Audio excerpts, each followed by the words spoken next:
A major league year is long and draining, a grueling grind. But even during a season that starts in the spring and ends in autumn, there are defining moments. Last year, the Mets had some of those season-altering moments right here in Phoenix. The Mets blitzed Arizona with an offense that was unstoppable. It helped the Mets become a confident juggernaut that rolled through the rest of the season with a definite swagger. Now the Mets return to the Valley of the Sun, hoping for more magic. It's next on SNY.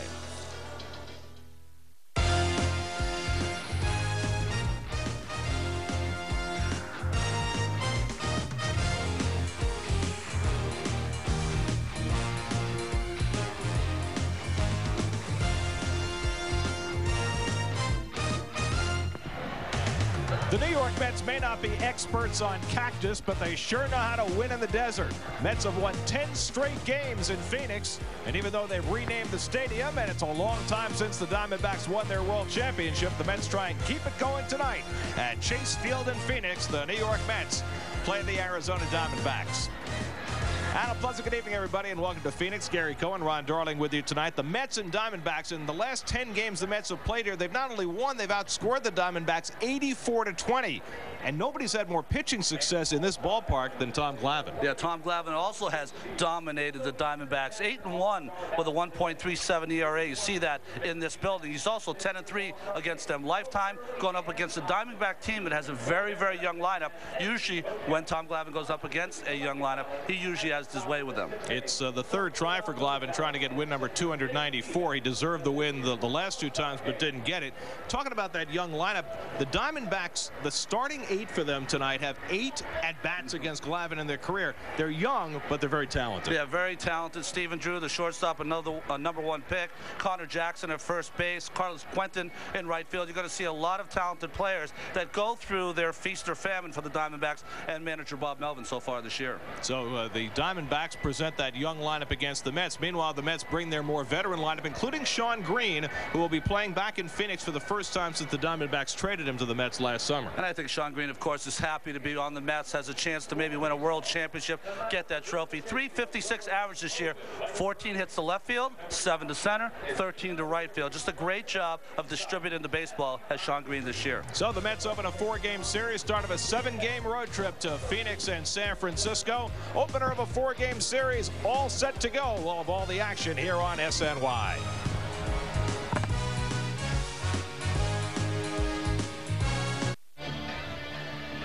Mets baseball on SNY is brought to you by the New York City Health Department, reminding you that the nicotine patch and gum are available for eligible New York City residents. For more information, call 311. By Hummer, visit Hummer.com to check out the H3 Hummer like nothing else. By Geico, 15 minutes could save you 15% on car insurance. Visit Geico.com or call 1-800-947-AUTO. And by IO Digital Cable, the leaders in HD and presenting sponsor of the Mets in high definition. Do you see an HD? Tom Glavine tries again tonight for career win number 294. He's pitched brilliantly so far this year, 3-1 with a 2.80 ERA. Glavine just 7 wins away from 300 and just 1 strikeout away from 2,500. He faces the young Diamondbacks next.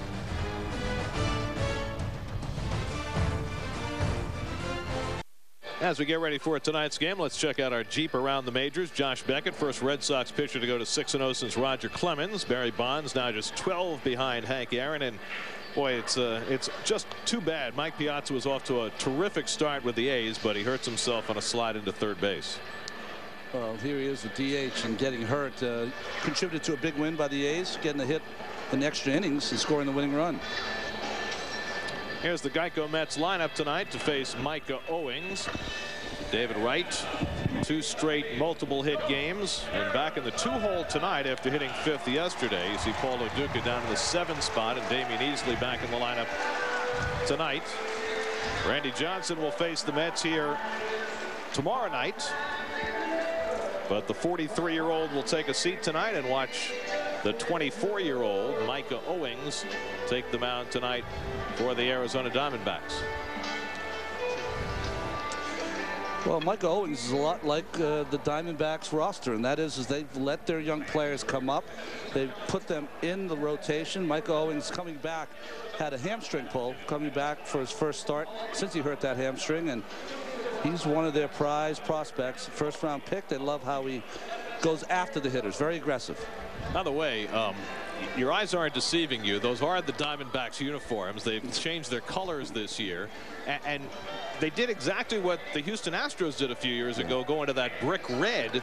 And in fact, when Owings took the mound in that red cap wearing number 44, and although he's a little bigger, I was thinking Roy Oswalt. I know. Well, you know, this whole marketing thing, you know, to change the color of the uniforms, I find very strange. You know, it's just, you fall in love with the team. They had that great season in 2001. As you look at the Rico starting defense for the Diamondbacks, Chris Young in center field can go get it, but he struggled a little bit in the outfield. Of course, Burns in left field will run through a wall for you. The young Stephen Drew, they think he has a chance to be a Gold Glover someday. And Callaspo, please, playing third base in place of Chad Tracy, who's hurt.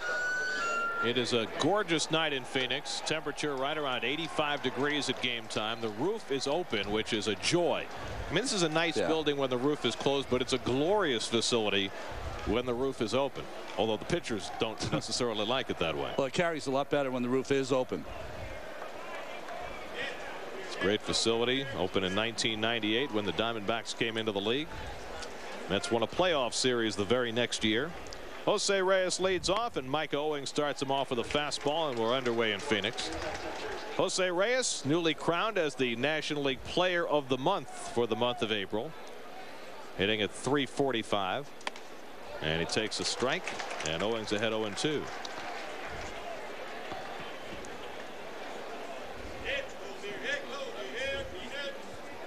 Willie Randolph not only had the player of the month in the league, but the pitcher of the month in April in John Maine.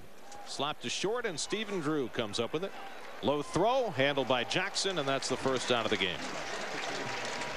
So 1 out and nobody on. Third baseman number 5. Stephen Drew out of Florida State, which is where his older brother J.D. went. Also a first-round draft pick. Also held out and went to an independent league team. Also, his brother Tim was the #1 pick also. Tim was a pitcher, pitched a little bit with Cleveland, among others. Mets back in Phoenix, where they've enjoyed incredible success the last couple of years. Here's David Wright, and Owings misses.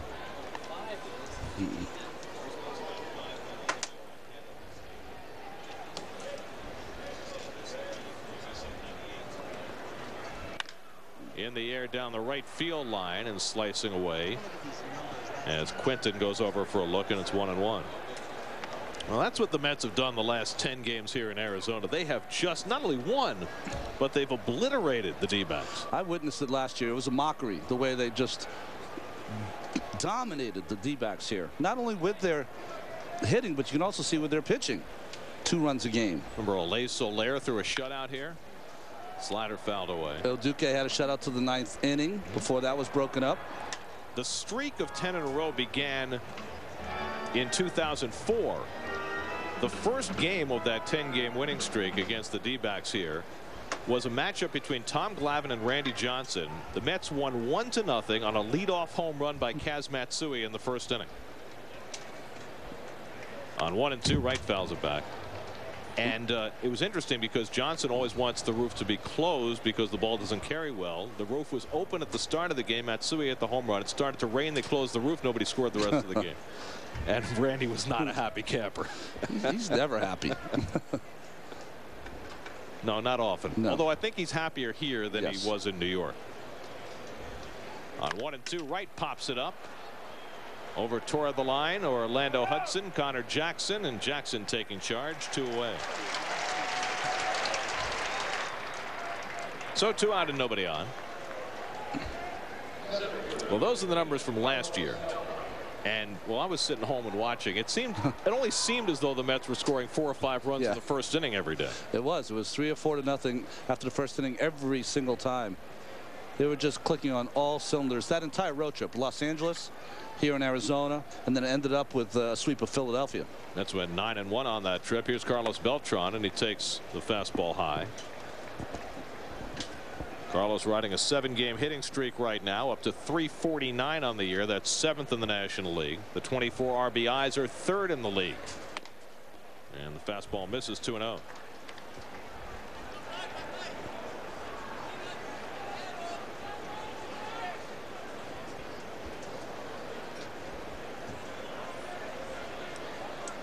Owings behind 2-0. And now it's 3-0. Micah Owings, just 24 years old. He was drafted in the 3rd round by the Diamondbacks just 2 years ago. In fact, he and Mike Pelfrey are the only starting pitchers out of that draft in 05 who are pitching in the big leagues now. And he walks Beltran on 4 pitches. And so the Mets have a 2-out base runner.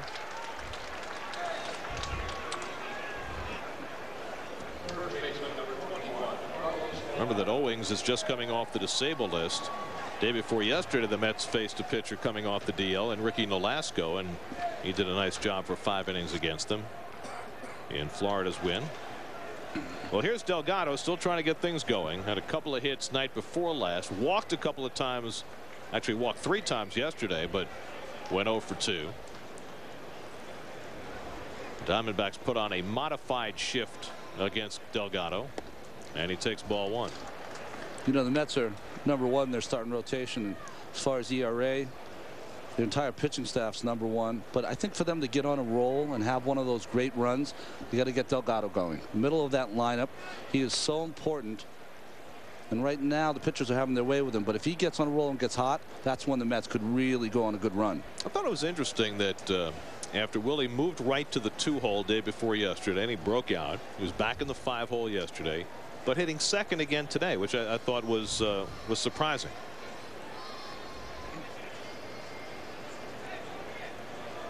And Delgado takes the breaking ball for a strike, 1-1. Well, you know, you put him in the second spot because he's going to get more fastballs with Reyes on base. The problem is that he's going to get fastballs, but usually they come early in the count. So if he takes a couple of pitches, he's still going to be where he is when he's the 5th or 6th spot. Yesterday, Endy Chavez hit second, but with Endy not in the lineup, Wright's in the 2-hole today, and Allou's hitting 5th behind Delgado. I wasn't there, but Endy, another strong game by Endy Chavez. He is just amazing.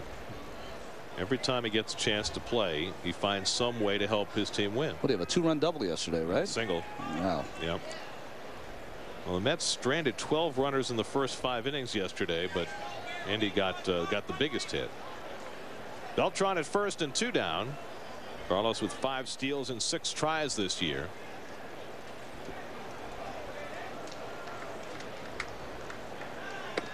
And Owings gets it in at the knees. 1-2. Delgado did not like that pitch. He saw that as down. Home plate umpire Gary Darling calls that a strike. Delgado thinks that pitch, that curveball, is down. Gary Darling? Cuz. Well, no, he's not my cousin, but not mine either. I think his nickname is Mex. That's right. Up and in, 2-2. Marty Foster, the umpire at first, Paul Schreiber at second, and Brian Knight, a new umpire, working at third. I guess that would make Mr. Darling the crew chief. That's right. 2-2 to Delgado. And Owings taking a lot of time. I don't know if he's concerned about Beltran or just unable to get together with Chris Snyder as catcher. Yeah, they've been shaking off each other back and forth, so they're having a tough time, Snyder and Owings. Only the 4th start for Owings, and he gets in there for a call, strike 3, and Delgado knew it, took the fastball, and he's down looking to end the inning. So the Mets don't score in the first, and Glavine takes the mound.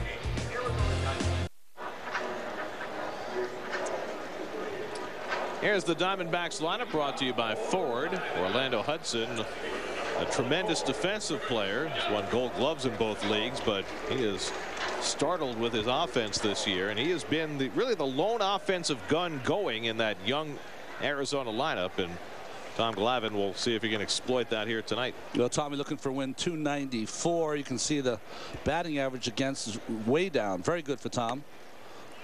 Chris Young leads things off. Young, who was drafted by the White Sox and then traded to Arizona in the deal that sent Javier Vasquez to Chicago. And Young off to a difficult start at the plate. You see that on base percentage, just .265.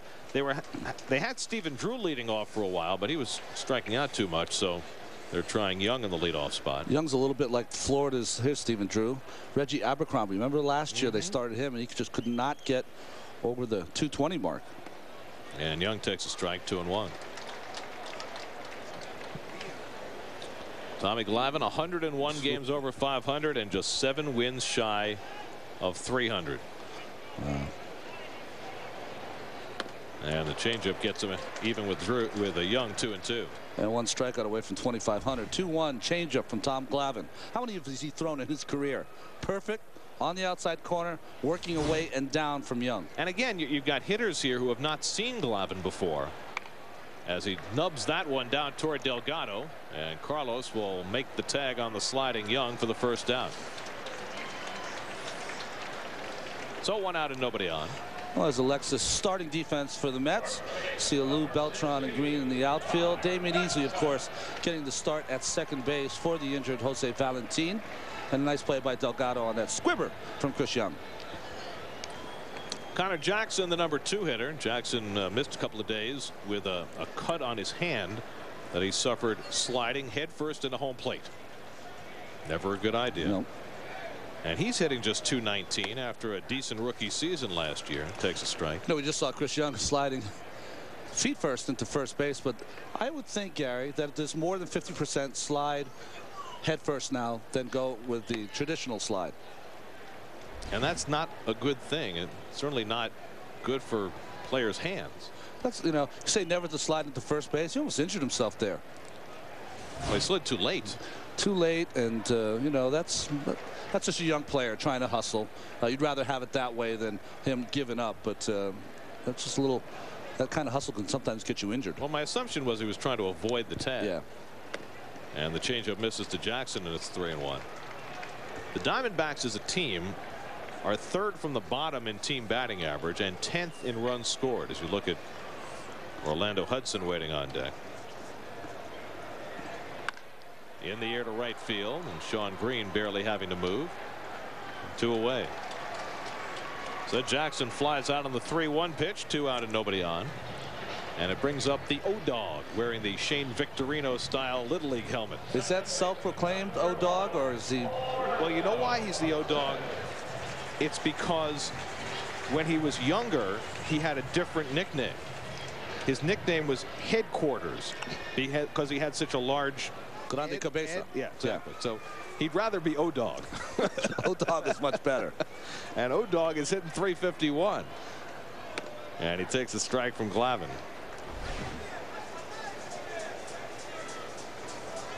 Hey. Orlando Hudson giving some props there to Paul LaDuca. Some warm fuzzies. Yep. Tries to hold in the changeup, but foul tips it, and it's 0-2. Well, how good has Hudson been this year? Well, he's been on base in every game the Diamondbacks have played. He's had 10 go-ahead RBIs already. The Diamondbacks have been playing close games just about every day because they pitch so well and haven't hit much. And Glavine strikes out the O-Dog on 3 pitches. 1-2-3 inning for Glavine, and that is career strikeout number 2,500. Only the 29th player of all time to reach that level. In 2007, for more thrills and good times with Mets season tickets and plans, which include exclusive postseason ticket purchase options. Get your season tickets and plans at Mets.com or call 718-507-TIXX. The 2007 Mets, your season has come. Tom Glavine making it look easy in that first inning against the Diamondbacks. He's now just 2 strikeouts behind Christy Mathewson. And anytime you get mentioned in the same breath with Christy Mathewson, you're in a pretty good spot. Jeez. Looked like somebody just congratulated him on the 2,500. I bet you it was Randy Johnson. Here's Moises Alou. Well, Randy cleared 2,500 a long time ago. He knows what kind of a remarkable thing that is. So I think that Glavine probably pitches so well here because it's such a controlled environment. 2-0 to Alou. It's interesting, of the 29 pitchers who have reached 2,500 strikeouts, all but 6 have pitched since the expansion era began in 1961. I mean, Walter Johnson had the all-time record of 3,508 for 50 years. But now I think he's 9th. Wow. And Nolan Ryan obliterated that record. Alou takes a strike, 3-1. I saw an interview with Nolan Ryan the other day. It was really funny. They asked him, could he go out there and pitch today? Like, what would he hit on the radar gun? He said, well, my hips don't feel great, my knees don't feel great, but I could probably hit 90. And I didn't doubt him. Lou draws a leadoff walk, and that's the second walk given up by Micah Owings. Well, somebody might someday, perhaps, maybe, get to Nolan Ryan's strikeout record. I know one they're not getting to. I know it too. And they're not getting to the wins record. I'll tell you that right now. Well, Cy Young won 511 games. Getting to 300 now is tough enough. Here's Shawn Green riding a 10-game hitting streak and batting .356, and he takes a strike. What was Gibby's ERA in 67 or 68? 1.12. 1.12. Jeez. Nolan Ryan 5,714 strikeouts. That's a lot. I think I saw him strike out. Was it his 4,000th or 5,000th, which was Danny Heat? Danny Heat, I think it was 4,000. Yeah. Would have reached 5,000 probably with the Rangers. Yeah. 0-2 to Green, with Paul Lo Duca hitting 7th in the order for the second time. Waiting on deck.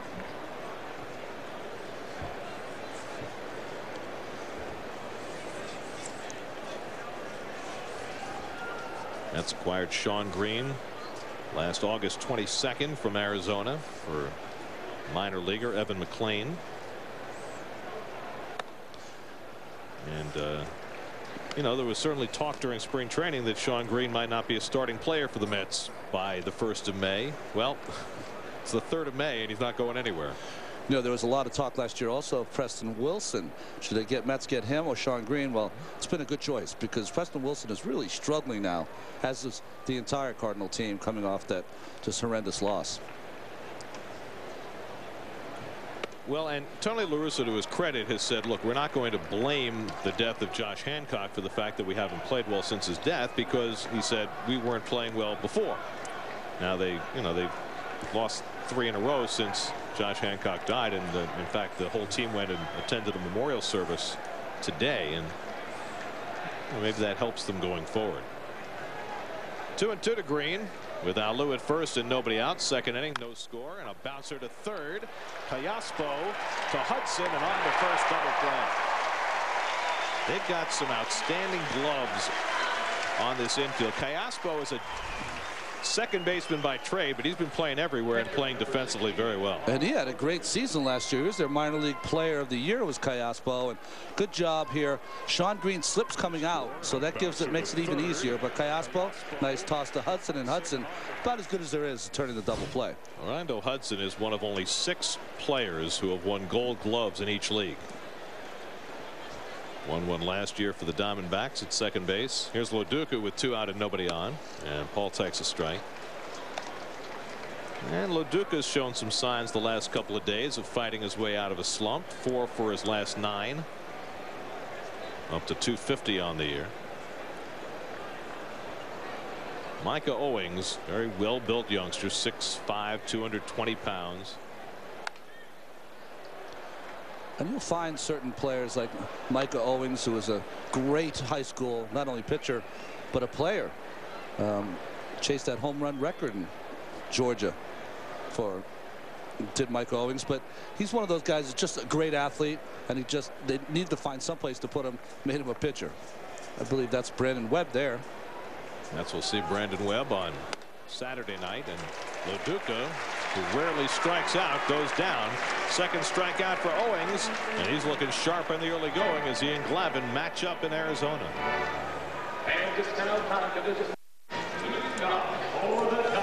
The NFL draft was at Radio City, and the Jets brass made their moves. Now it's time for the Jets Nation crew to deliver analysis and a complete draft wrap-up. An all-new Jets Nation Saturday at noon, only on Sportsnet New York.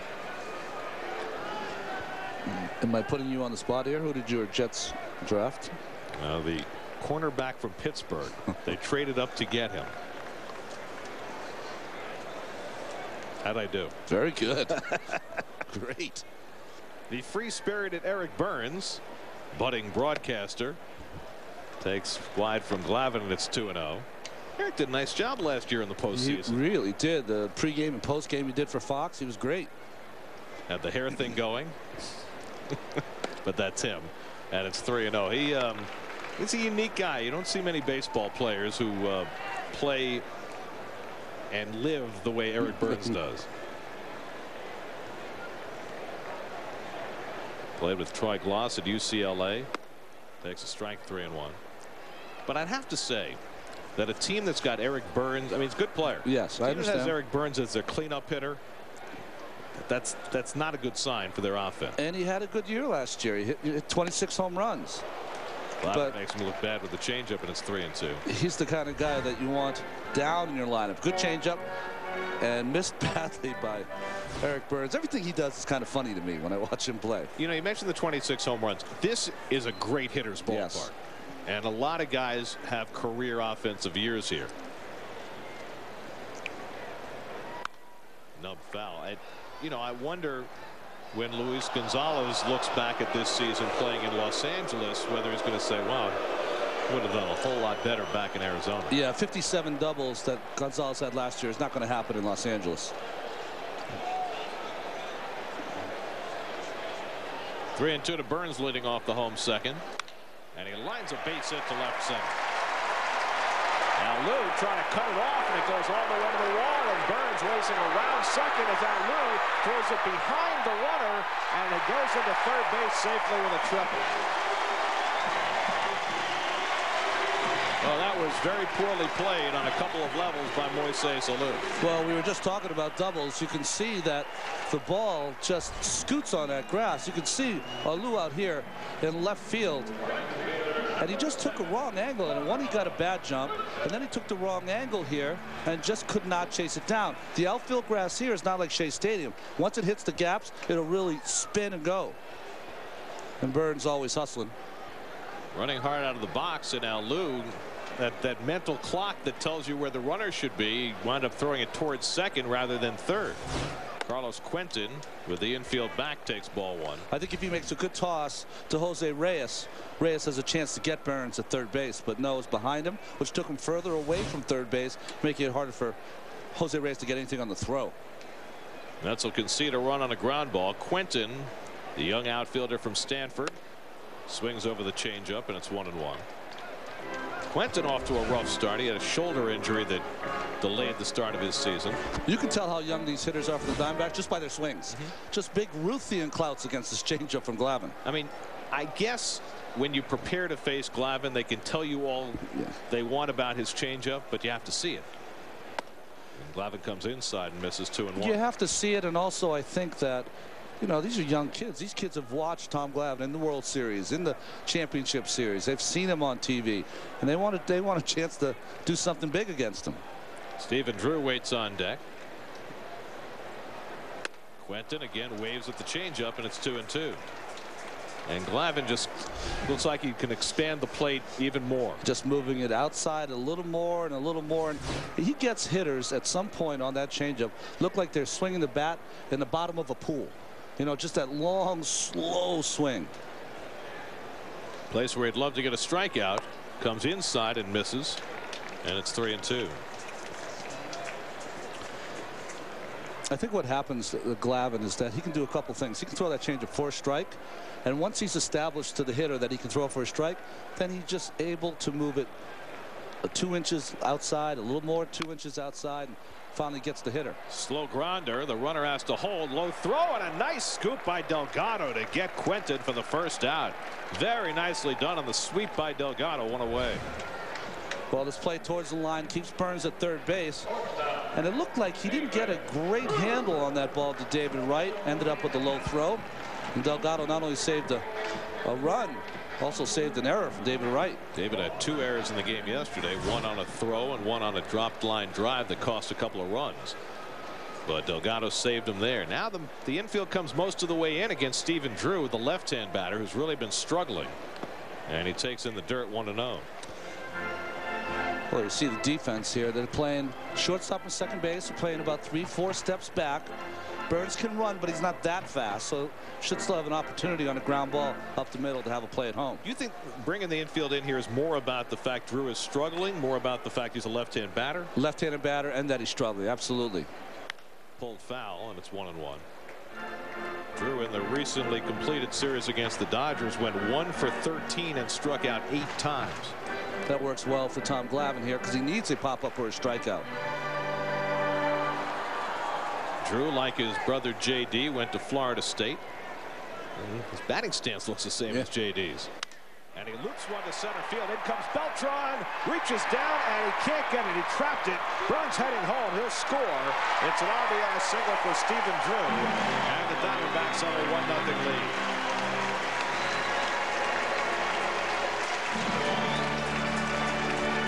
Well, Stephen Drew did not. As you can see, Beltran plays very, very deep. We've seen that before. He got this off the end of the bat. Did a good job of charging it. But ill-advised throw it home. Once that ball fell in, easy for Burns to score. See, Burns doesn't know which way to go. Should I stay or should I go now? And he goes. Did a nice little tap dance around the bag. So the Diamondbacks with the 1-0 lead. Drew's 11th run batted in. And Chris Snyder, the catcher, hitting at .250 on the year.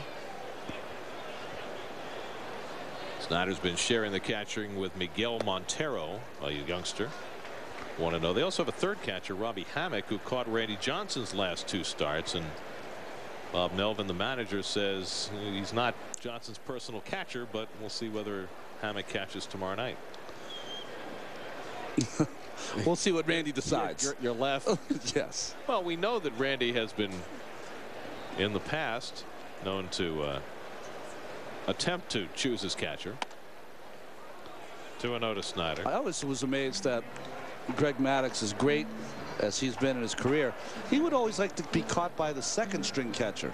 You know, he always liked to have that guy who, you know, offense was second, defense was first.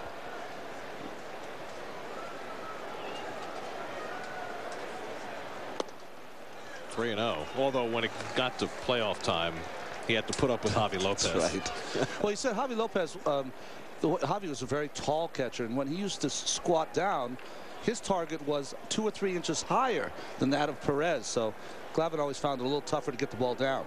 3-0 to Snyder, and Glavine throws a strike.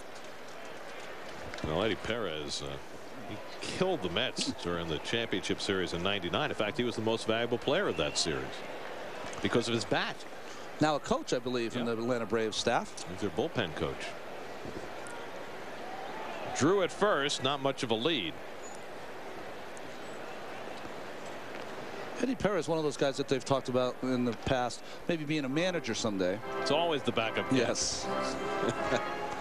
And they sit out, do a lot of watching, but they also, when they're in there, the catchers are the quarterbacks of the baseball teams. On 3-1, Snyder fouls it away. I mean, how many are there now? There's Bruce Bochy, it's Bob Guerin, Nick Yost, Ned Yost, Bob Melvin. Yeah. Tons. And Ned Yost is doing a terrific job. And you could tell the last couple of years that the whole culture in Milwaukee was changing since Yost got there. And now they are winning. Best record in baseball. In the air to left field. On comes Alou, coming on, and he makes the catch. Back to first, Drew. He has to hustle and gets back in time, 2 away. So Alou got a much better break on that ball. Well, you can see how deep he is. And as he comes in, it seems like a lot of times, too, Gary, correct me if I'm wrong, in this building sometimes it'll take them maybe a game or 2 to get acclimated to seeing the ball in the stadium. I think also you have to play deep here because the ball carries so well. Yeah. And that causes an adjustment as well. Well, here's Callaspo, who's hitting just 200.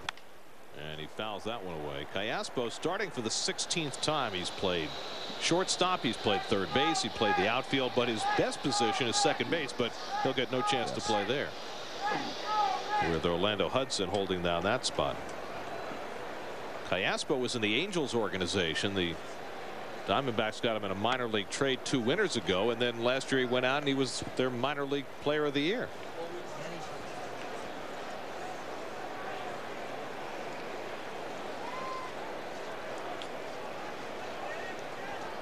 1-1 to Caspo. He's a switch hitter. And Drew back to the bag. The Diamondbacks have a run home here in the second and lead it 1-0. Tommy Glavine in this building 8-1 with a 1.37 ERA, which is scary considering how many runs get scored in this building. 2-1 to Caspo. Pitcher Owings, who is a legitimate hitter, waiting on deck. Got a hitter's number, 44. Willie McCovey, Henry Aaron, Hammer and Hank. Do you remember? I think it was only for one series, but Howard Johnson at one time switched his number from 20 to 44. That's right. That's right. That was my first number with the Mets, 44. A hitter's number. Well, you didn't argue in those days. You're just happy to have a jersey. Didn't David Cohn also wear 44? He did. One time. Toward the hole, Reyes runs it down, goes to second, gets the force play to end the inning. Well, Reyes got a slow start moving toward the hole, but got to it and got Glavine through the inning with only 1 run scoring. Miles from the Grand Canyon. Mets come up in the third, down by 1. Here's the Mets' upcoming schedule. Remember, all Mets home games on SNY are available in HD, presented by IO Digital Cable. Do you see in HD? 3 more here in Arizona after tonight, then 3 in San Francisco before the Mets get home to play Milwaukee weekend after next. Damion Easley takes a strike, and if you're in the car, be sure to listen to every Mets game on Sports Radio 66 WFAN. Easley making his 6th start as he and Ruben Gotay share second base duties with Jose Valentin out for a month. And a strike from Owings, and he has been a strike thrower early in the game. 0-2. Well, talk to Mark Grace, who does the color commentary for the television here in Arizona, and he was just saying that they just love Owings, that the intestinal fortitude, Gary, that he has out there, not afraid of any hitter. This is high to Easley. Well, Micah Owings' dad was a football player at Georgia Tech, good wide receiver there, and he actually went to Georgia Tech, but after a couple of years there decided to transfer and went to Tulane, and that's where he was drafted from. He's one of those Atlanta area players, yeah. One of the few that the Braves have let get away. Well, they might have got the wrong one because his brother is in their farm system. And then his dad, of course, was Mike Owens' dad was not only a football star, but a great track star at Georgia Tech. 2-2 to Easley. The grateful foul, and that one got into the stands in a hurry. Oh, man. Got to be alert if you're sitting behind those dugouts.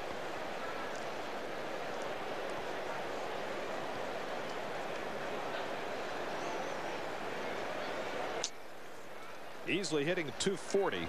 He played here in Arizona last year, hit 9 home runs for the Diamondbacks in a part-time role.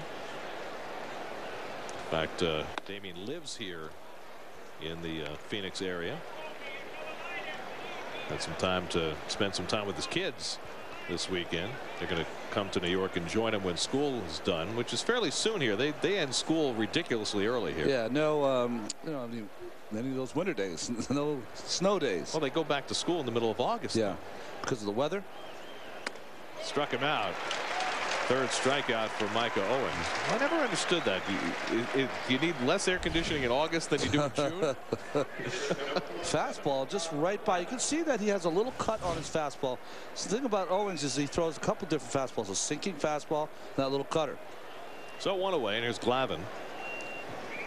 2 hits and 10 at bats so far this year. It's down 1-0 as they bat in the 3rd, and Glavine takes ball 1.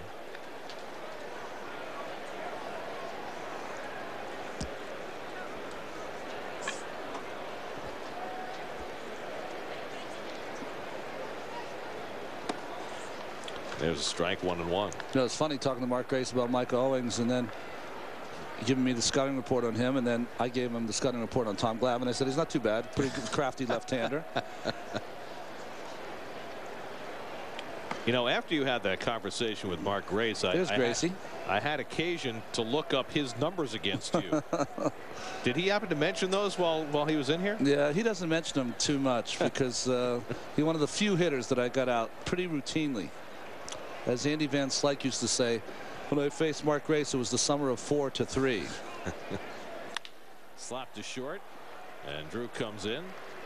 Ball flattens out, but he stays with a 2 away. Well, you may be being humble, but Mark Grace, who is an outstanding hitter, was 1 for 24 in his career against Ron Darling. It's funny how that works. I remember if he was taking the first pitch, I would always throw a strike. If he was swinging first pitch, it was always a ball down. Just lucky, because he was not only a great hitter, a great ambassador for Chicago baseball, the Cubs, and a great fielder. Remind me so much of Keith. Well, a very similar player. Both wore number 17. Both left-handed. Both smooth around the bag, although, frankly, Gracie couldn't hold a candle to Mex. Well, absolutely. I mean, modeled after him. He certainly wasn't the type of player that Keith was, but modeled after, and that's a good person to model your career after. 1-1 to Reyes. He should get props just for catching those pegs from Sean Dunston from shortstop. Put a little extra padding in that first baseman's mitt. Reyes badly full, and it's 1-2.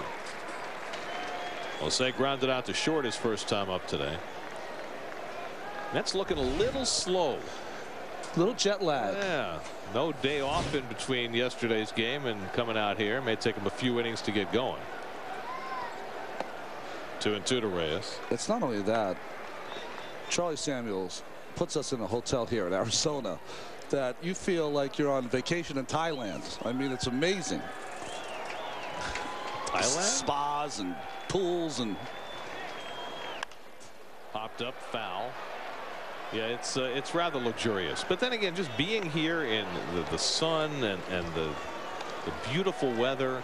I mean, it gets unbearable here in the summertime, but this is a perfect time of year in Phoenix. It's 85 degrees, light breeze, nothing but sunshine, no humidity. Yeah, if you came here a month from now, you'd be up to 105, 110. And if you come here in July, it might be 120. Yeah, you don't leave the room. 2-2 to Reyes. Off speed, popped up. Drew going out, but Young taking charge. And that retires the side. So the Mets go down 1-2-3, and they don't have a hit over the first 3 innings against Micah Owings. The hole in the rock at Papago Park.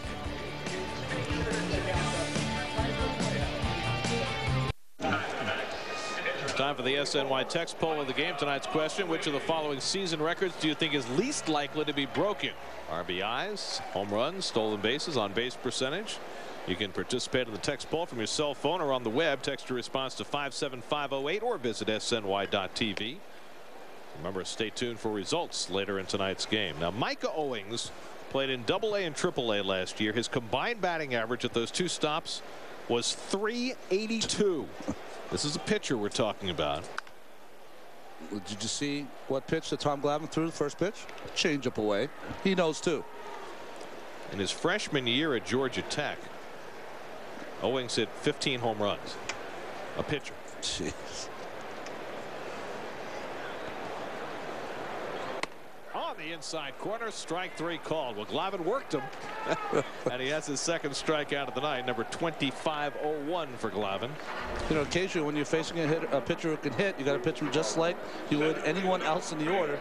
Change up away, fastball down, fastball in, go sit down. And Glavine, who's been trying to work that inside corner against the right-hand hitters and not getting that strike call, got it there. There's Chris Young, who nubbed one off the end of the bat to Delgado his first time up. And he takes the changeup for ball 1.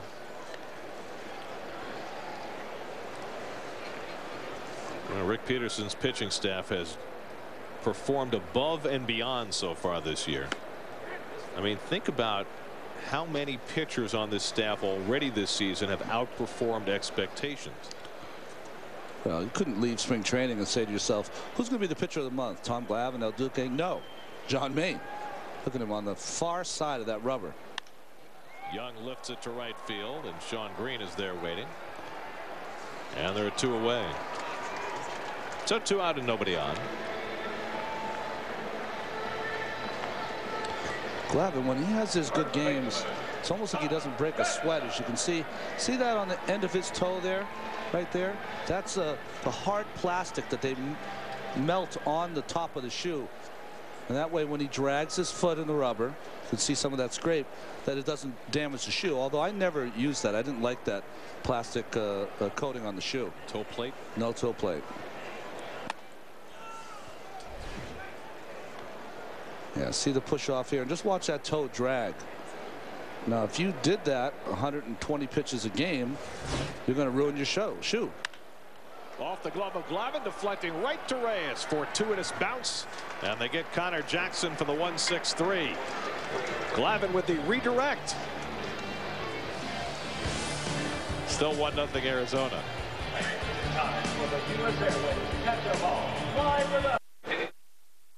You're in Arizona and your aura needs adjusting. You head up to Sedona. Nice. Where you might see the Bell Rock. Got all the crystals you need up in Sedona. About a 2-hour drive from Phoenix. David Wright leads off the 4th inning. Mets could use some crystals right now because they haven't had a hit yet against Micah Owings. Their aura is a little out of whack. Yes.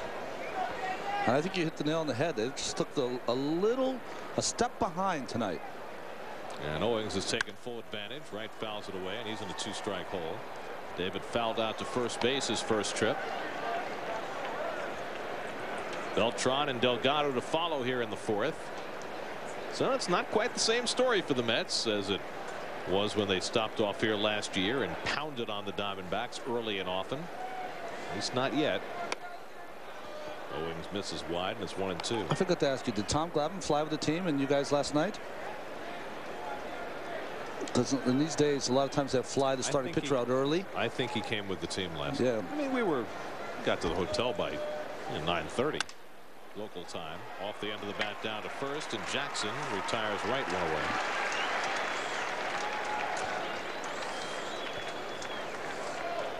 It's funny because they don't have daylight savings time in Arizona. Right. So in the winter there's a 2-hour time difference, and in the summer, which now during daylight savings time, there's a 3-hour time difference. Carlos Beltran shoes, they look like the spats that you'd wear with a tux, don't they? That gray and black. Well, David Wright has the shoes with the white on top. These are more grayish. Road shoes. I guess you can't wear the white tops with your gray uniform. And Carlos Beltran, a little style. So you got the colors. We saw Tom Glavine's shoe, just all black, which makes total sense for Glavine.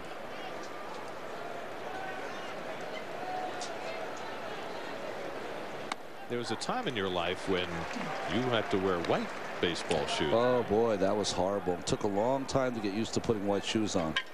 And when I was a kid, white shoes were huge. Everyone wanted to wear white shoes because of Joe Willie. Joe Namath, right. 2-2 to Beltran. Billy White Shoes Johnson. Well, I chased down.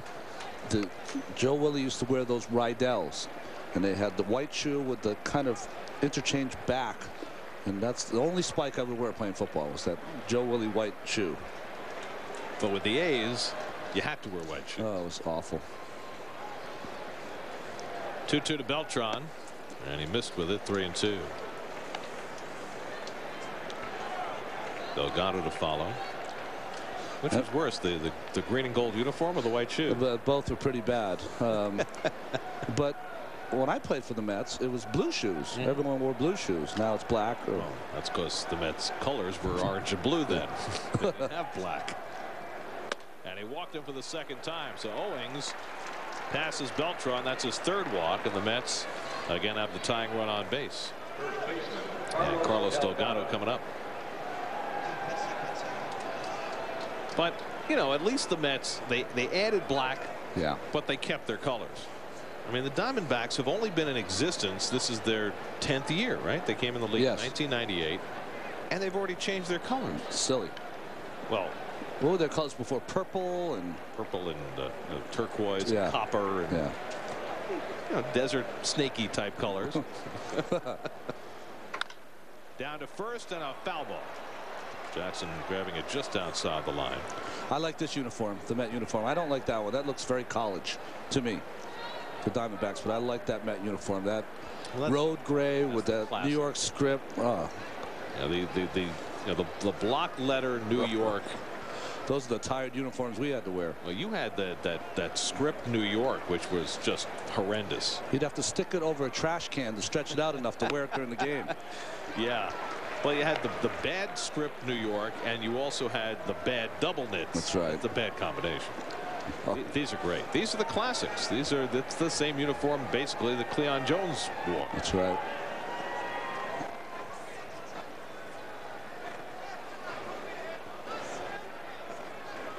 Oh, and 2 to Delgado. He pops it up, and Orlando Hudson is there. And there are 2 away as Beltran retreats to first. So Delgado continuing to have his problems. You know, I heard some comments from Carlos, and he was saying that he knows what he has to do to get back on track, but he hasn't been able to do it yet. I wonder, and I'm going to ask him this tomorrow, I wonder if that changes as you get older in your career. Maybe those same things that you did before to get back in the hunt hitting have to change as you get older. Well, certainly there are concessions to age. Yes. that every player makes. Here's Alou, who walked his first time up. Or non-concession stage. That can be a downfall of a player too, when he doesn't concede that his age has a little to do with it. Well, I think you see that with pitchers who are power pitchers and can't adapt.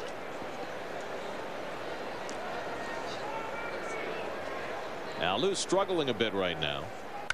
He goes the other way toward the right field corner, and that's an extra base hit for Alou. Beltran flying around second on his way to third. He'll turn third and be waved home. Quentin's relay throw is wide, and so Beltran scores without a throw. Alou with an RBI double, and the Mets have tied the game at 1-1.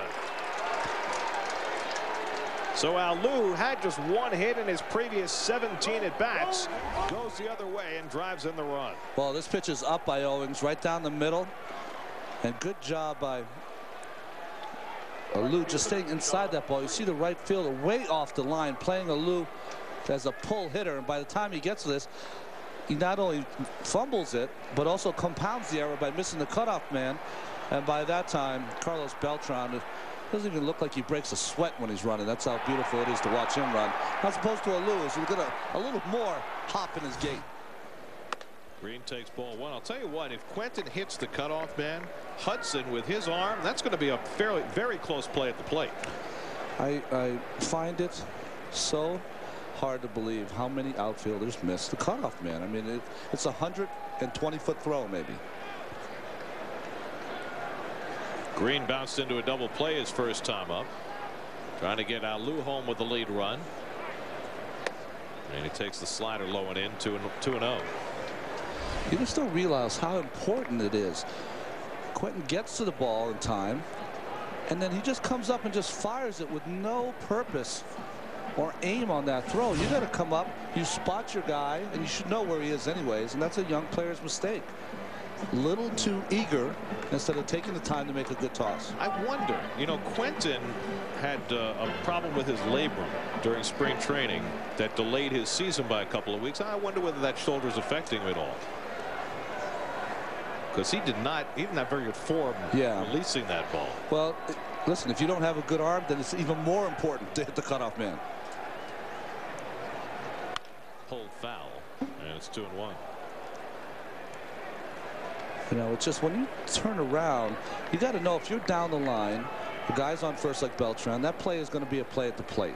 So when you turn around, it's almost like you're just throwing it parallel 5 feet or so off that foul line. That's where you're aiming it and throwing it there. And there'll be a guy there. Well, that's the second baseman's responsibility to be in that spot. Fastball misses, and it's 3-1. Well, watch when he turns around. When you get to that point, if he throws a parallel just 10 feet off the line, he's going to have a perfect throw to Orlando Hudson. Instead, he throws that ball almost to the second base bag. Hudson has no chance of that. Not a tough play.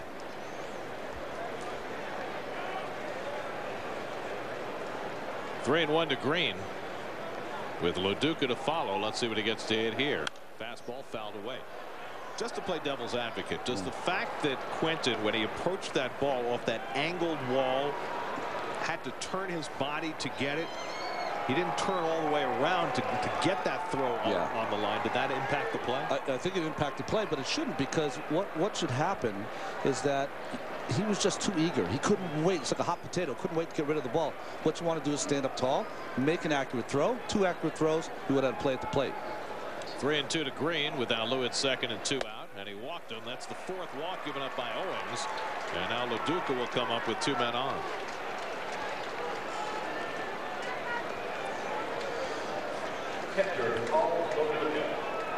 Manager Bob Melvin writing something down. Well, you know, if you're the manager of this team, you have to know you're going to have a lot of mistakes like that. Yeah, and then you write it down, and maybe after the game he'll call Carlos Quentin and say, Carlos, you know, we got to make that play. We had a chance at home. You know, he's going to be doing a lot what Willie Randolph does and his staff, doing a lot of instructing during the course of the season.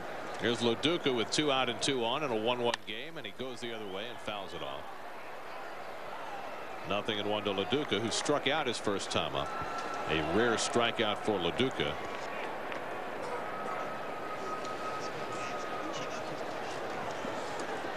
That's getting a little bit better. They had been right near the bottom of the league a few days ago.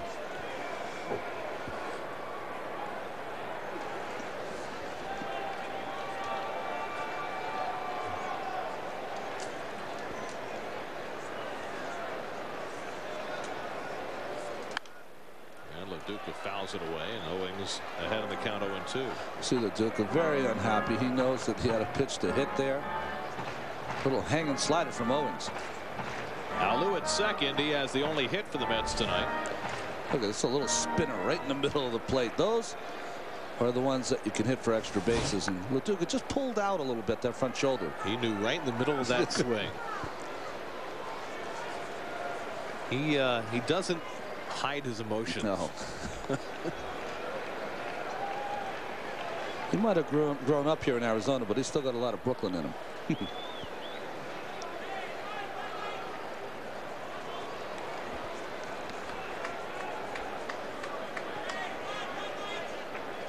I'm surprised to see Hudson playing as close to second base as he is against Loduca. With the center fielder on the right side of second base, so they're playing him to hit to right field. Big gap in left center. 1-2 to Loduca.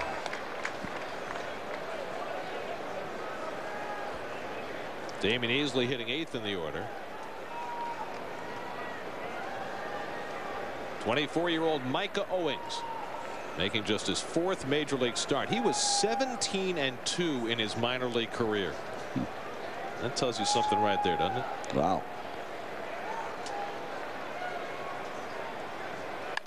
Loduca fouls it off. The last guy I can remember who had those kinds of won-loss numbers in the minors was Dontrell Willis. Yeah. He was something like 33-6 in the minor leagues. I know from my time, Tom Gordon was like that. Just had, you know, would go 15-1 every year. Gary, what up with this Micah? This is our second Micah now. Micah Bowie, of course, of the Washington Nationals. It's a name I'm not familiar with. My kids have friends. Really? Micah, yeah. I think it's become a more popular name. Little tapper over the mound toward the middle. Base hit. Around third, Alou heading home. Youngster goes to third and hits the runner. Green trying to get back to second, and he is tagged out, but the run scores, and the Mets take a 2-1 lead. Loduca drives in the lead run, and when Young's throw hit Green, he decided to try to retreat to second rather than trying to advance to third. And the tag made by Drew to end the inning.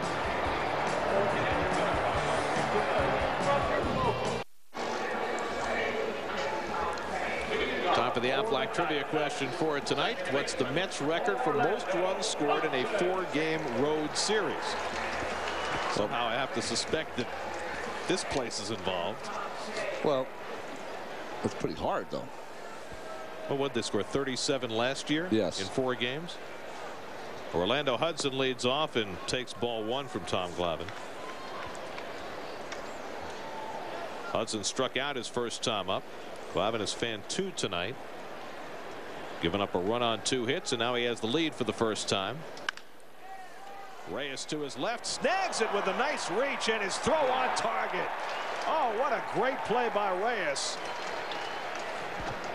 Make it like Gumby. Well, you always talk about his speed. He's playing it way over here, almost in the hole a little bit, and he has that great speed. He closes, and that ball had top spin. It really took off on that last hop, able to stay with it, and then off balance. Look at that play. Just so acrobatic as Jose Reyes at times. I mean, that's a last second adjustment, and how do you reach that far? Wow. Here's Eric Burns, and he takes the changeup for ball one. Burns tripled to left center and scored a run his first time up. Ball that he eluded Moises Alou.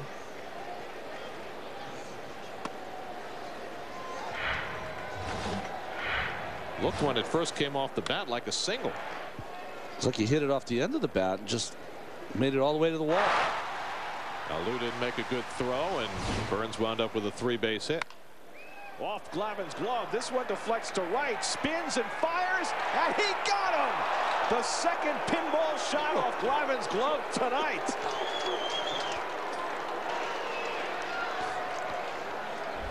Well, if you're an infielder for the Mets, you always have to stay alive, because Tommy Glavine's going to try to get his glove on. He does it once or twice a game, it seems.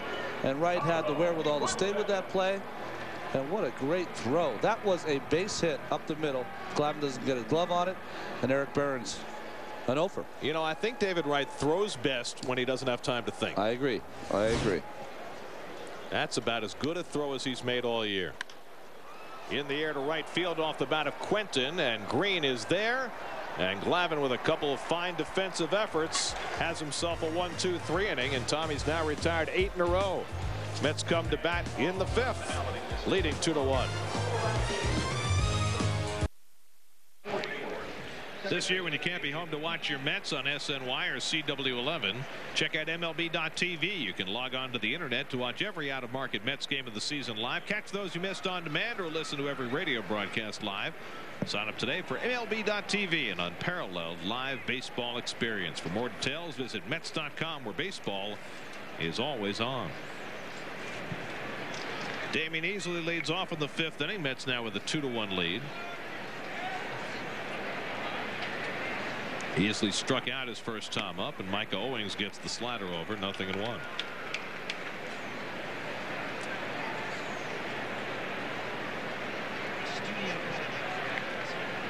Owings has walked 4 tonight, giving up just 2 hits, but 2 runs. 1-1 to Easley. Glavine on deck, and then Jose Reyes here in the 5th.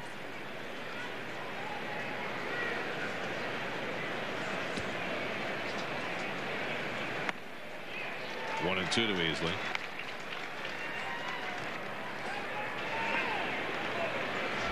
Good pitch by Owings. That sinker down and in. See the bottom drop out of that. A couple of nights we'll be able to see a pretty good sinker too for the Diamondbacks. Brandon Webb, who has one of the best in the game.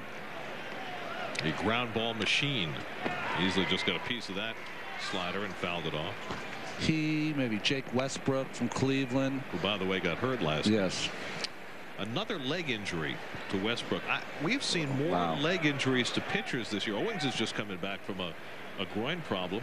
What's going on? And a lot of times they will get an injury not only from pitching, but they'll get it from running the bases or covering first. Struck him out. Second time that Owings has gotten Easley his 4th strikeout. 1 out and nobody on. Time for a baseball night in New York update. Let's go to the studio and Matt Yaloff. All right, Gary, thank you very much. Yanks and Rangers, game 2 of a doubleheader. Doug Minkiewicz, 10 hits all year, 3 of them home runs. It's 2-0 Yankees. Mike Mussina off the DL goes 5, gives up just 1 run, Gary.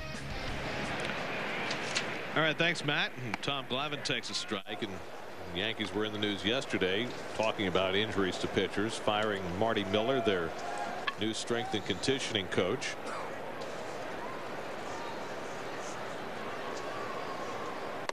And I wonder how much one thing has to do with the other, or were they just looking for a scapegoat? I think when I look at pitchers, what happens is that the weather has been so bad in April that I think that a lot of pitchers missed some of the work that they would do outside running and the things that they have to do, instead opted for doing stuff inside on the bike. And by the time they got to late April and the weather started getting better, and you saw some pulled leg muscles because of the inability outside to work on your legs. We're looking at Rick Slate, who's the Mets strength and conditioning coach, and the Mets have a great stretching program. I mean, all you have to do is look at how they've been able to keep Jose Reyes healthy over the last 3 years.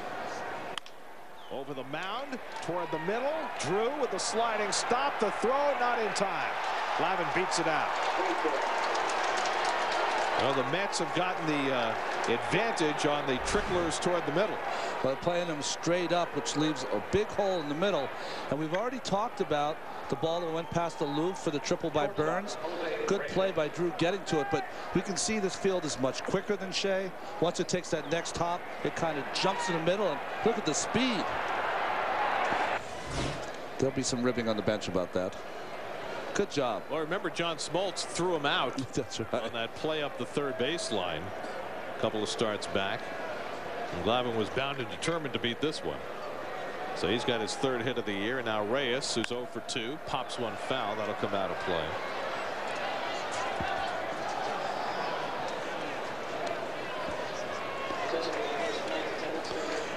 You know, Gary, early in this park, they had a hard time keeping the grass here.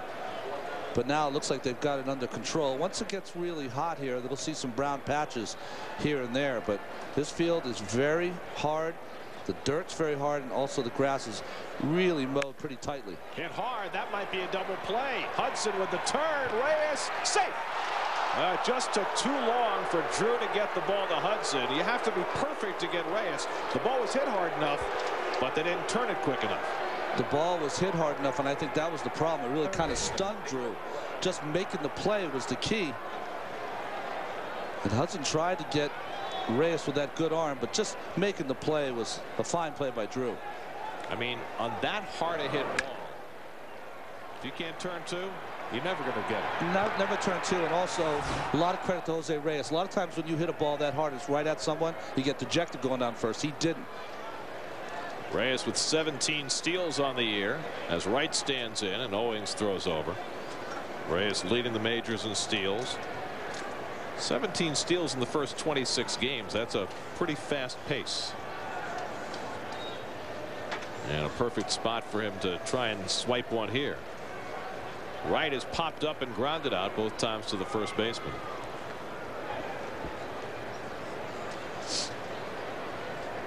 That's a good pace by Reyes, but you know, when we had that text message earlier in the game, that 130 by Ricky Henderson to me seems like the one that's going to last.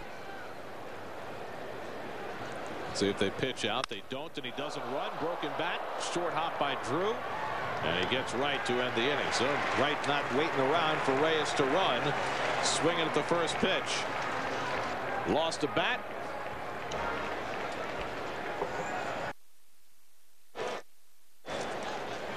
What say we answer our Aflac trivia question for tonight? We asked you what's the Mets record for most runs scored in a 4-game road series. Well, it wasn't here. I remember that series in 1990. Dave Magadan had a huge series against the Cubs. They won one of those games 19-8. They won another one 15-10. In fact, Doug DeCenzo wound up pitching in relief for the Cubs in outfield. Yeah, all I remember is I didn't pitch in any of those games. I didn't get that run support. I don't like that. That was the series when Dave Magadan supplanted Mike Marshall as the regular first baseman. Stephen Drew leads off, hits one hard toward the middle, off the backhand of Easley, and Drew is aboard. A base hit for Stephen Drew, who's now 2 for 2.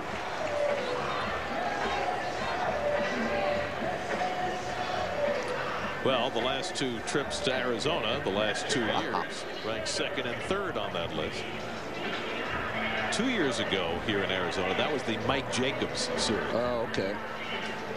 Jacobs had hit a home run in his first at bat the day before at Shea. Pedro Martinez had argued to have him taken on the trip to Arizona, and he had 4 home runs his first 4 days in the big leagues. Chris Snyder takes a strike. I was there for those games. I was working for the Washington Nationals that year, and it was off Esteban Loaiza that Mike Jacobs hit that home run off of. And boy, about as good a start as you're ever going to have for a power hitting first baseman. And when you look back, think about this. If Jacobs had gone back to the minor leagues, who knows what would have happened. But because he stayed, as the ball gets by LaDuca, and that'll advance Drew to second with the tying run.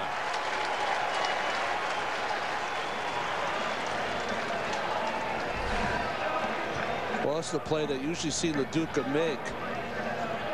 That ball just, he didn't get down enough. He tried to catch it, and that's always the bane for a catcher. If they try to catch that ball in the dirt, that's usually when it goes awry. It's a wild pitch charged to Glavine, his first of the year. Glavine never gets charged with wild pitches. So the tying run at second. Anyway, if Jacobs goes back to the minor leagues, he doesn't increase his value the way he did, and you can't then trade him for Carlos Delgado. Right? Yeah, no, you never would have. He never would have been part of that deal. I mean, he established that, I mean, he had, what, 11 home runs and 100-something at bats. And well, they also had to, he played first base. He was a catcher, so he showed his worth that he can play in the infield. So they needed in that trade to replace Carlos Delgado and all those big numbers, and they tried to get it through Jacobs. Snyder rifles one deep left field. Now Lou going back, and it's out of here. Chris Snyder with his second home run of the year, a 2-run shot, and it gives the Diamondbacks a 3-2 lead.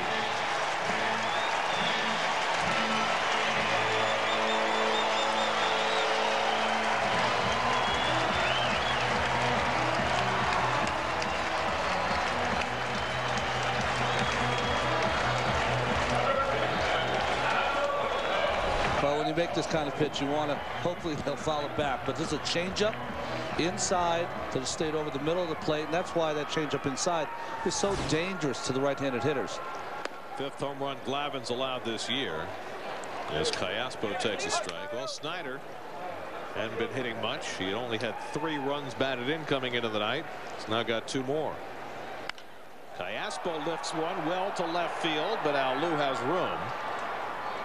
And that's the first out of the inning. I mentioned Glavine and the rarity of his wild pitches. How about this?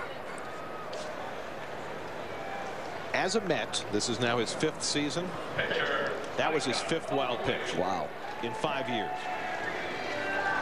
He's never had more than 2 in a season since 1998. I was good for 5 a month, so I don't know those kind of numbers. Well, you threw a splitter, so it's a little different. But I mean, you know, Glavine is just so precise. Here's Owings, and he takes the changeup for ball 1. Well, they have a new hitting coach this year, the Arizona Diamondbacks. Kevin Seitzer had some great years with the Royals. Did he win a batting title one year there, or it was close? He hit well. Great for the Royals. I played with him with the Oakland A's. He does not stop talking all the time. One of those guys. Is that good or bad? No, bad. Well, see, we caught him in one of those moments when he's talking. That's right.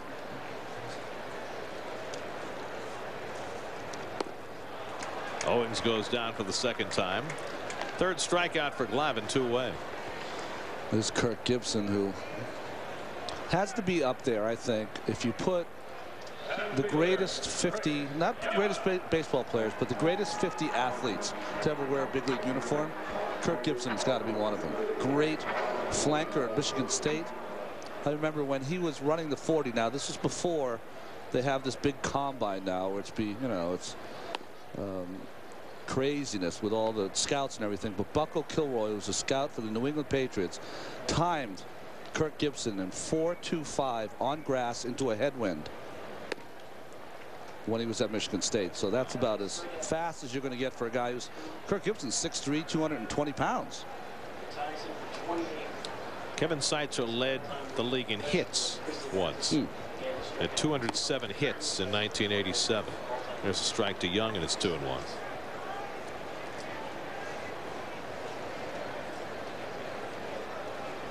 When Kirk Gibson won the MVP in 1988, were you guys upset?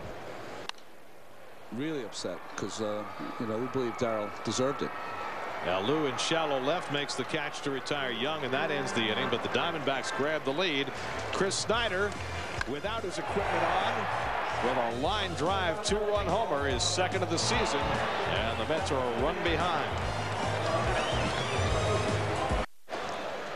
Weekday afternoons between 4 and 6. Log on to CW11.com for live traffic updates from CW11's CommuterCast. Check with CommuterCast before you hit the road to find the fastest way home or the easiest way to Shea. Mets have the heart of the batting order coming up.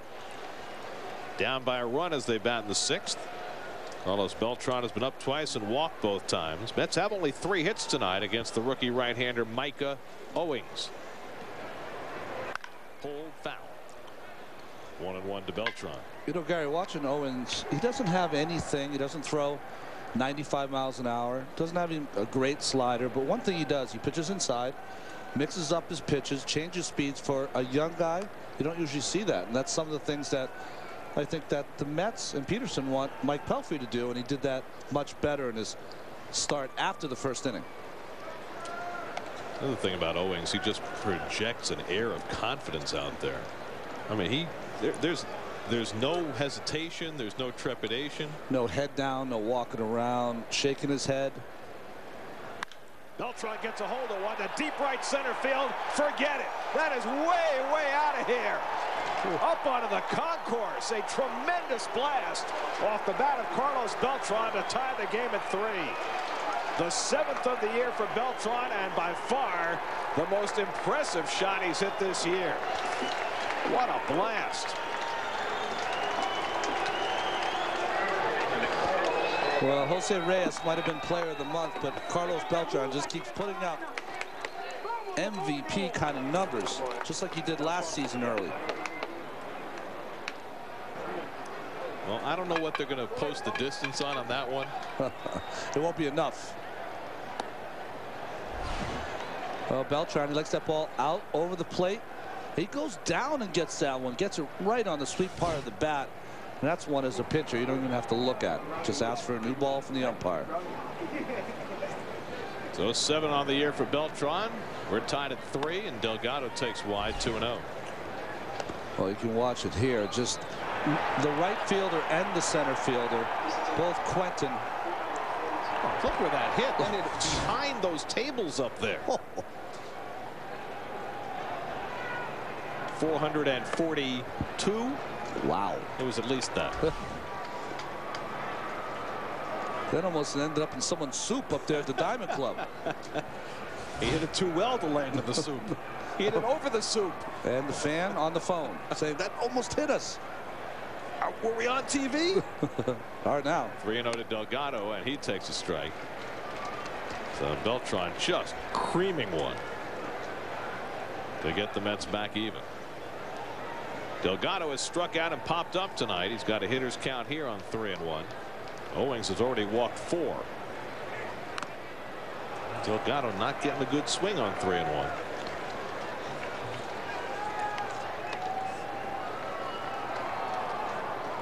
Moises Alou waiting to follow.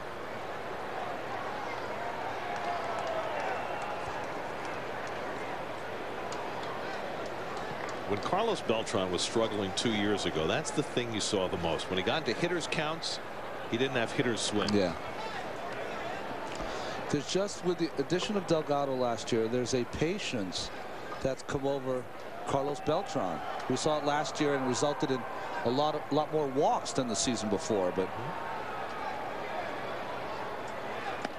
and he struck him out. Second time he's gotten Delgado. 5 strikeouts for Owings, 1 away. It's a little hanging slider on the outside part of the plate. That's almost a backup slider. Hard for hitters to recognize that. They see the spin, they figure the ball is going to dart down and in, and it just stays lazily on that outside part. One of the reasons Delgado missed that pitch. The phone is ringing in the Diamondbacks bullpen. Remember, Owings is coming back from the disabled list, coming back from a hamstring injury. He's thrown 96 pitches tonight. Here's Alou, and he lines a base hit.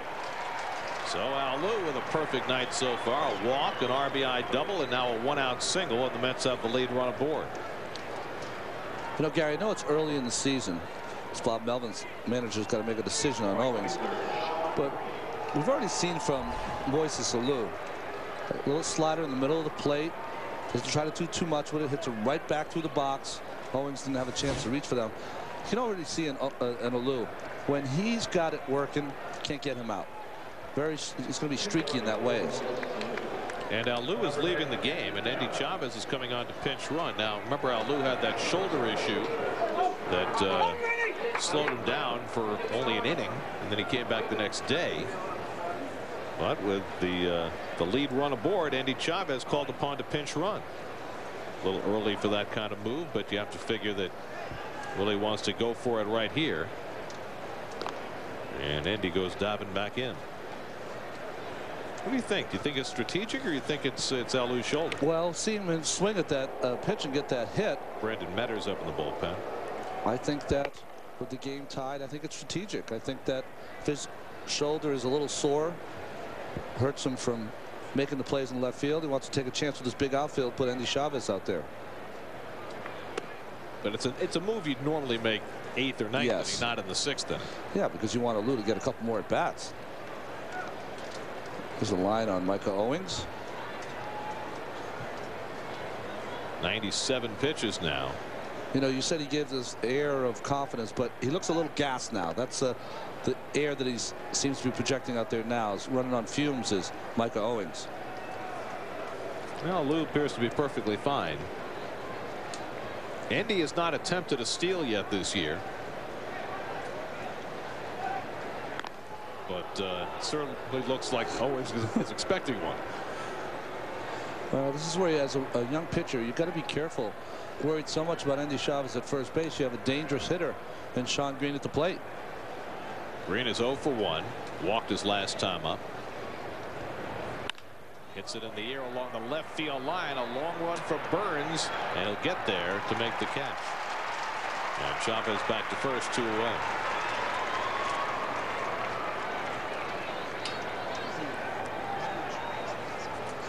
So 2 out.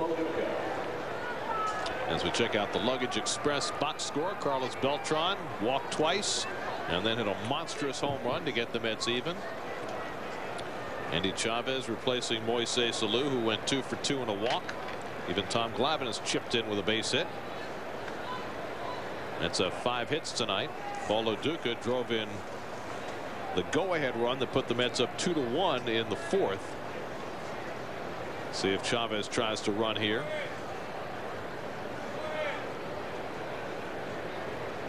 Not going, and LaDuca fouls it away.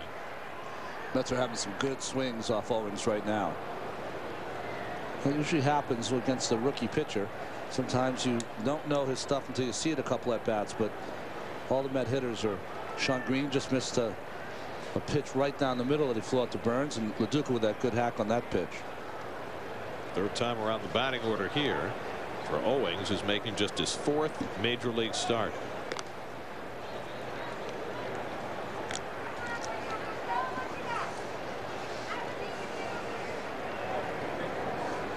Brandon Metters should be just about ready if Bob Melvin needs him.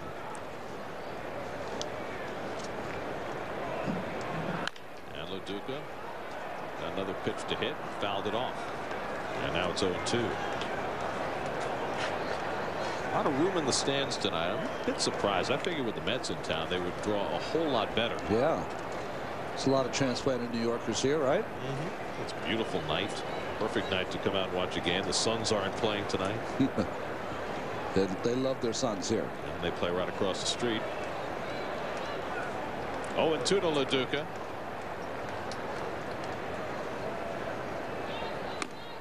And Owings misses. 1-2. Well, the Suns do something that you don't usually see in the NBA. They like to pass the ball. You mean they actually play basketball? They do. They play a little defense. They'll pass the ball. Steve Nash, of course, outstanding player for the Suns. Crowd shows some life now, trying to get behind Owings. 1-2 to LaDuca. And Chavez has to go diving back in. Loduca hitting 7th in the order. He did this day before yesterday and had a couple of hits, with David Wright hitting 2nd. It's all a work in progress. Willie won't commit to anything beyond the day at hand.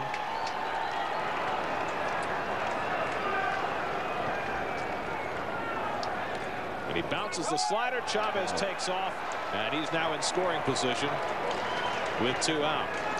So the wild pitch by Owings moves that lead run into second base. Well, tough play here. I think that Snyder did everything he could to try to block that 55-foot curveball from Owings. So the Mets are a base hit away from regaining the lead. They were down 1-0, led 2-1, trailed 3-2, tied it here in the 6th on Beltran's home run, and now Loduca trying to chase Chavez home from second. Good shot by Billy Webb. The right fielder Carlos Quentin very deep on Paul Loduca in right field. Look at that. Playing him like a left-handed power hitter. It's almost like he's playing in Strawberry Field. Straw had one spot he played in. That was it. By the end of the year at Shea, it would be a yellow stain out there from standing in the same spot. Loduca pulls one toward the hole. Drew with a nice backhand stop, and the perfect throw to get Loduca's side retired. But the Mets get the game even on one huge swing by Carlos Beltran, his 7th home run of the year. 442 feet worth of bomb to tie the game.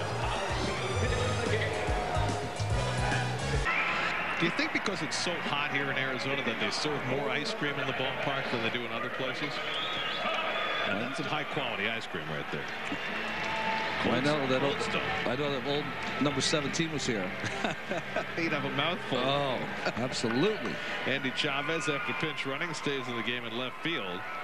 As we go to the bottom of the 6th, Tom Glavine back even as Connor Jackson leads off and takes the changeup for a strike. Jackson is fly to right and then had the first of 2 redirects by the former hockey star Glavine. That changeup he tried to hold up, and he did so.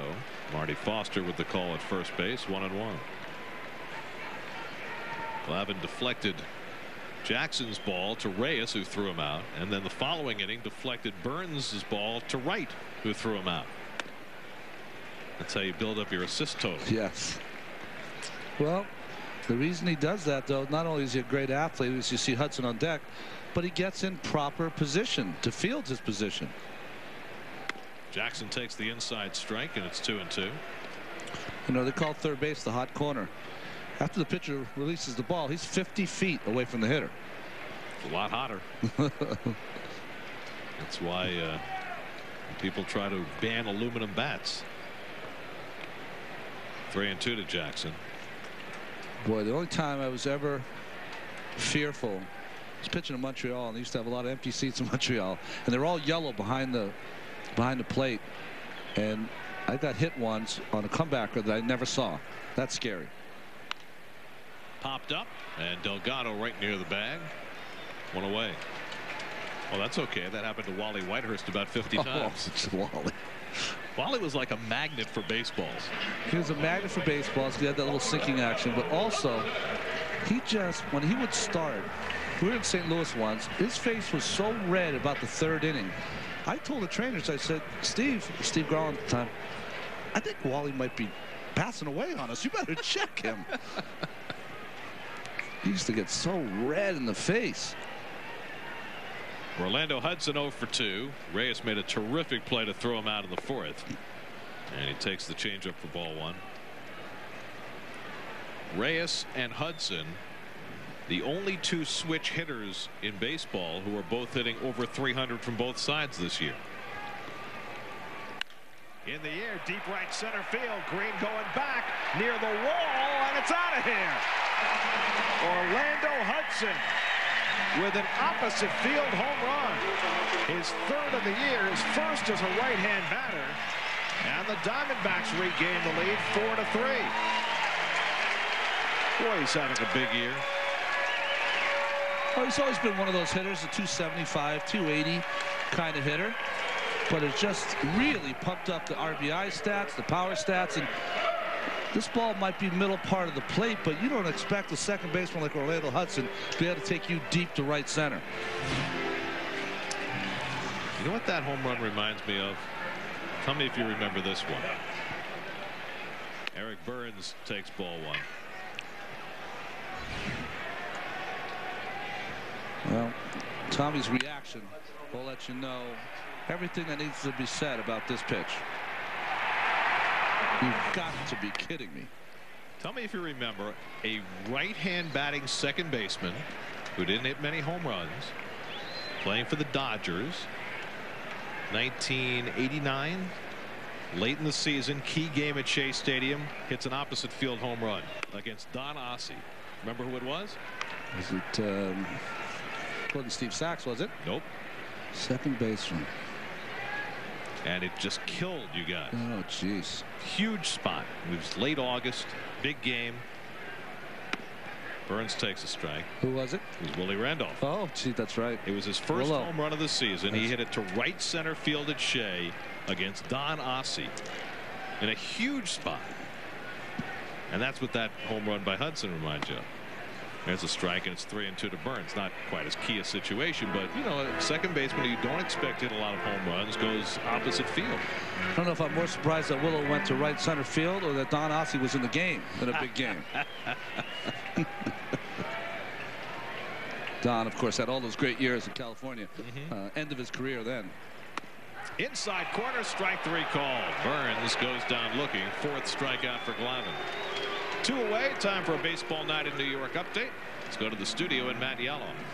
All right, Gary, Mariners and Red Sox in a wild one at Fenway. Then M's blow a 5-run lead. Manny Ramirez with the game-winning home run in the 8th. He had 2 in the game. Manny being Manny, admiring his work. 8-7, you're fine. I can't imagine Manny standing and admiring his game-winning home run. Carlos Quentin swings and misses. He's just in his own planet. How about that game, the way that game started? Well, Dice K gave up 5, right? On 1 hit in the first inning. And the Red Sox end up winning it. 1-1 to Quentin. Tony Pena, not related to Tony Pena. Unlike the other Tony Pena, who is related to Tony Pena. This Tony Pena is warming up. Have we confused you enough? 1-2. I always find that interesting. I know towards the end of the game, but they had Metters up to get an out if Owings couldn't get out of the game, and he was warming up. So, you know, now even though he hasn't gotten in the game, you've kind of used Metters because he had that warm up where he was out there for 15-20 minutes getting loose. But aren't there some guys who once you get them up and sit them down, you can't get them up again? Yeah, that's true. Some guys, once they get up, it's hard to reheat them. Kind of like a pizza. Yeah. Past the mound, Reyes to his left. And he guns down Quentin to end the inning. But the Diamondbacks regaining the lead on Orlando Hudson's 3rd home run of the year. Just to the right of the swimming pool. 4-3 Diamondbacks. Mets Weekly on SNY takes you on the field with the Mets. This week we'll visit with Howard Johnson to see how Hojo's doing in his first season on the Mets big league coaching staff. An all new Mets Weekly Saturday at 12:30 exclusively on Sportsnet New York. And there is Hojo. Still can't get used to him at number 52. He's always 20. That's one of the few times you see Hojo without a big mug of iced tea, by the way, when he's coaching first base. As Tony Pena comes in the game, hard-throwing right-hander from Santo Domingo, Dominican Republic. Tony Pena last year got a taste in the big leagues, pitching 25 games for the Diamondbacks, and just another in a long line of young players on this roster. 25 years old is Tony Pena. And he's been great so far this year. Damion Easley will lead things off. Mets down by a run as they bat in the 7th, and Easley hits one well to right center field. Young going back near that 413. He runs it down. Easley giving it a long ride to right center field, but Young with those long strides reeled it in. Well, look at this corner out there. Just so much room. It juts out. And you need a center fielder with great speed. Chris Young is that guy. And that ball kind of held up. Orlando Hudson's ball seemed to take off, but maybe in that little hollow, Easley ball seemed to hang up a little bit. Gave Chris Young an opportunity to make that catch. So 1 out and nobody on, and now David Newhand will come up to pinch it for Tom Glavine. So Glavine's only chance to get win number 294 tonight would be if the Mets can get him a couple of runs here in the 7th. Glavine going 6 innings tonight, allowing 4 runs and 5 hits, including the 2 home runs by Snyder and Hudson. Micah Owings, pitcher of record on the long side of this 4-3 game. Newhand just 2 for 14 to start the season, and he takes a strike. David still has not started a game. You got the Newhand watch, don't you? Well, I still go back to what Willie said 2 weeks ago. He said, well, when the summer comes and our outfielders need a break. I mean, summer is still 7 weeks away. Well, at least he didn't say fall. Maybe if it gets really hot here in Arizona, it would feel like summer. But it's not. It's 80 degrees. It's perfect. 0-2 to Newhand. He fouls it away. Tony Pena, Tony Pena, who's not related to Tony Pena, and he was even less related when he first signed with the Diamondbacks because his name supposedly was Adriano Rosario. That's right. He was the player to be named later and aged later. Turns out he had adopted Adriano Rosario's identity because Rosario was 3 years younger than Tony Pena actually is. So this is a story you hear a lot. Post 9/11, a lot more scrutiny was given to Dominican players and their passports, and Pena had to come clean. Well, the only time I've ever heard it the other way, the great Tony Oliva, the great slugger for the Minnesota Twins, great hitter for the Minnesota Twins, when he was leaving home to come to the United States to play ball, he just grabbed whatever passport was there. It was his older brother's. So he had 3 extra years added on. They weren't sure he was going to be ready to be a big league player because they thought he was 19 when he really was 16. Tony Oliva was a great hitter. Won a couple of batting titles. Well, there's Pedro Feliciano. We've been wondering whether something was wrong with Pedro because he hadn't appeared in a game in a few days. And Scott Schoenweiss had picked up some of the duty that might have gone to Pedro, but I asked Willie tonight, and he said no, Pedro's fine, and he's getting ready to pitch the bottom of the 7th. 2-2 to Newhand, tries to hold, he went around, strike 3. Pena throwing hard and throwing the spots. The fastball right in on the hands of Newhand, no chance. When you throw 96 and the ball is right there, you have no chance as a left-handed hitter. So 2 out and nobody on. Here's Reyes. He was 0 for 3 tonight. Started the night with a 7-game hitting streak. That's down by a run as they bat in the 7th.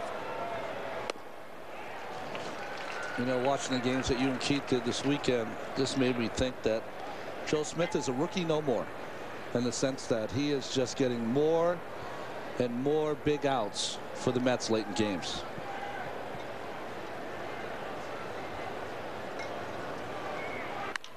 Pulled down past the dive of Jackson and into right field.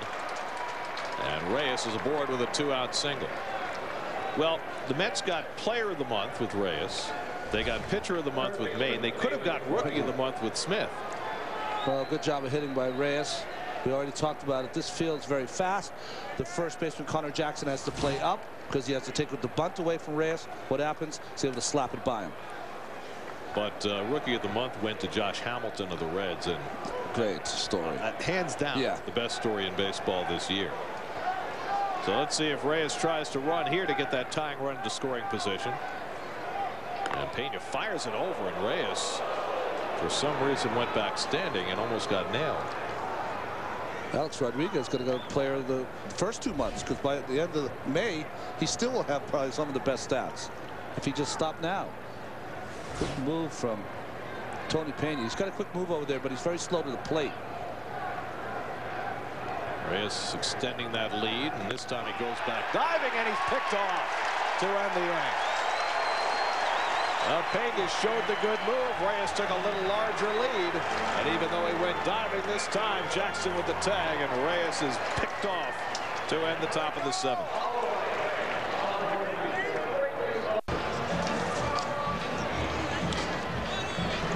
Weekday afternoons between 4 and 6, log on to CW11.com for live traffic updates from the CW11's Commuter Cast.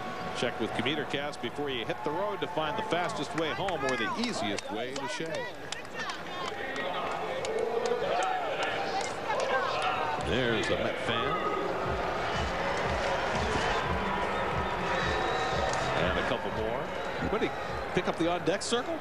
What's that? Put it back. Pedro Feliciano, his first appearance since Saturday in Washington. As he takes on Stephen Drew leading off. He in the home 7th, and Drew gets under one to right field. Back goes Green, and he's got room. One pitch and one out. So Drew retired for the first time tonight. Well, Pedro's given up 3 runs, but all unearned. So is that 0 ERA. Only 5 hits in those 9 2/3, and boy, that ball by Stephen Drew is a pop-up. Yep. And that ball's on the warning track. But that's this ballpark. Wow. It just carries well, especially with that roof open. Well, here's Chris Snyder, who hit a line drive 2-run homer his last time up. And Feliciano misses. You saw the 0 in Feliciano's run column. But 10 walks in 9 2/3 innings. Yes. After he walked 3 in his last outing against the Nationals. And I wonder if that's why Willie bypassed him in a couple of late game situations the last 2 days. Snyder just hit a bolt on a pitch up in the zone. The breaking ball for a strike. 1 and 2 to Snyder. Yeah, if you're a manager, you cannot make it work if you have a relief pitcher who's going to come in and walk people. Well, yesterday, for instance, Willie pushed Joe Smith into the 8th and went to Schoenweiss with the bases loaded. To center field, Beltran closing ground, and he gets there for the 2nd out. And that ball held up well. 2 away. Of course, Schoenweiss got a line drive that David Wright didn't catch. But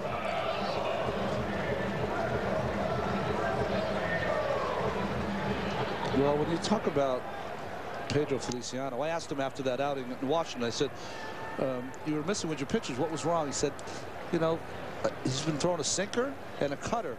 And he said that game he just could not feel for his fastball. He had a hard time throwing it over the plate.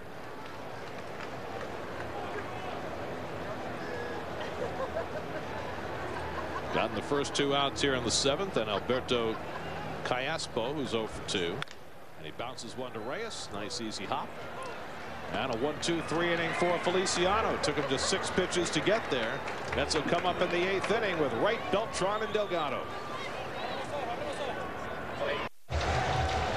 The Cyclones are Brooklyn. Tickets for the Cyclones 2007 season are on sale now. Get your tickets at brooklyncyclones.com. It's a hot ticket. Get it now. David Wright will lead off the 8th inning. Mets down by a run.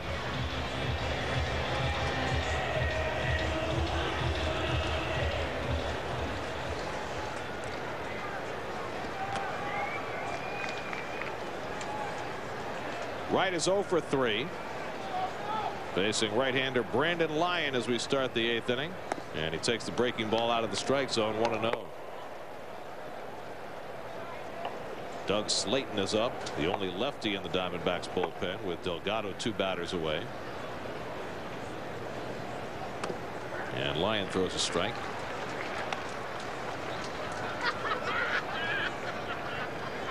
Well, one thing the D-backs do have, Pena, perfect inning. Brandon Lyon, 68 appearances last year. That was a career high. And Valverde has been as automatic as anyone, any closer in baseball. Valverde already has 10 saves. The Diamondbacks have been playing close games every day. They have already played 14 one-run games this season, and they're 8-6 in those games. That's a lot of one-run games. The curveball misses 2-2. And what is it? 19 out of 20. 19 out of the 29 games coming into tonight was games were decided by 2 runs or less.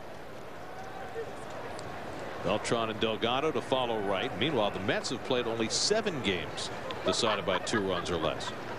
So it's been a different experience for them. Diamondbacks have been playing close games every day. Right to the second baseman Hudson, and the Gold Glover handles it 1 away. But that's what happens when you've got an excellent pitching staff, which the Diamondbacks do, and not a whole lot of offense. Here's Beltran, who hit one out of sight his last time up in the 6th inning. Estimated at 442 feet, and it was every bit of that. Wow. That tied the game at 3 before Hudson's home run untied it in the bottom of the 6th. Carlos has also walked twice tonight, and he takes a strike.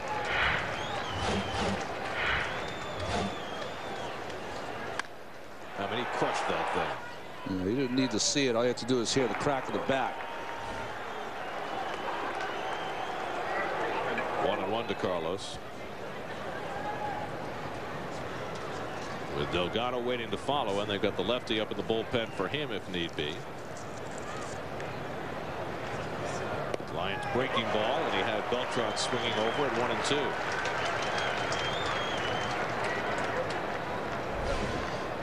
Well, Carlos Beltran, the one pitch that he's always had trouble handling is that big 12-6 curveball. Good one there from Lyon. 1-2 to Beltran. Goes back to the curve and misses 2-2. Carlos's home run was his 7th of the year. He now has 25 runs batted in. The Mets are playing their 27th game. And he is on a tremendous early season pace. Back to the curve, struck him out. Well, Lyon sticking with that deuce, and he fans Beltran 2 away. Straight downer from Lyon. Remember, Brandon Lyon in 2005 started the season as the closer for the Diamondbacks, but had some elbow problems, and now is more of a setup man. So 2 out and nobody on, and here's Delgado, who's had a very rough night. 2 strikeouts and a pop-up, and the closer Valverde joining the lefty Slayton. But they leave the right-hander in to face Delgado. Of course, you got 2 more left-hand hitters behind Delgado in Chavez and Green. Aaron Heilman up in the Mets bullpen. 2-0 to Delgado.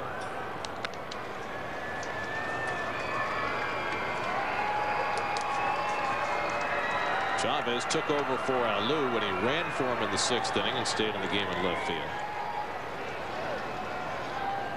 And Delgado with the big cut, 2-1. You know, here's a fastball count, fastball situation, and Lyon throws that ball by Delgado, which tells me that he's just going through one of those stretches where hitters are just in between. Late on the fastball, early on the breaking pitch. Carlos has just 1 home run this year, but now he's in a hitter's count of 3-1. He got to 3-1 in his last at bat in the 6th inning and struck out on a couple of bad swings. Shook out the first at bat with a fastball right down the middle from Owings. Goes after the fastball, and it's 3-2. To me, on a fastball away like this, watch his cut. All right, that is a pull swing. So when Carlos Delgado is doing his best, like the playoffs last year, he's taking that pitch to left field. 3-2 to Delgado. The breaking ball hit in the air to right field. He got under it, and Quentin settles under it to end the inning. So Delgado got a good swing at the curve, but got under it, and the Mets have turned aside in the 8th. Well, the Mets arrived in the desert tonight with memories of their dominance the last couple of years. A little tougher tonight. Now Lou and Loduca with RBI hits to give the Mets a lead. Some good defense as well. Beltran had a monstrous home run, but Orlando Hudson had the go-ahead home run, and it's 4-3 Arizona as we move to the bottom of the 8th inning. We check out the Toyota National League scoreboard. The Astros beat the Reds tonight despite a Ken Griffey Jr. home run. The Pirates finally cooled off the Brewers behind Tom Glavine, who's now 4-1. And Jimmy Rollins keeps rolling for the Phillies, who are up 7-2 on the Giants. Aaron Hyman still trying to get himself going. Well, the number you don't like, left-handed hitters are hitting .400 against Aaron Hyman this young season, and he's also given up a couple of home runs. Gave one up to Josh Willingham in his last outing, night before last. Scott Hairston pinch hitting, and he takes a strike. Hairston, son of Jerry, brother of Jerry. That's right. Dad played in the big leagues. In fact, his grandfather played in the big leagues as well, Sam Hairston. His brother Jerry, now in Texas. Jerry Jr. And Jose Valverde, who already has 10 saves this season, hoping to make it number 11 tonight.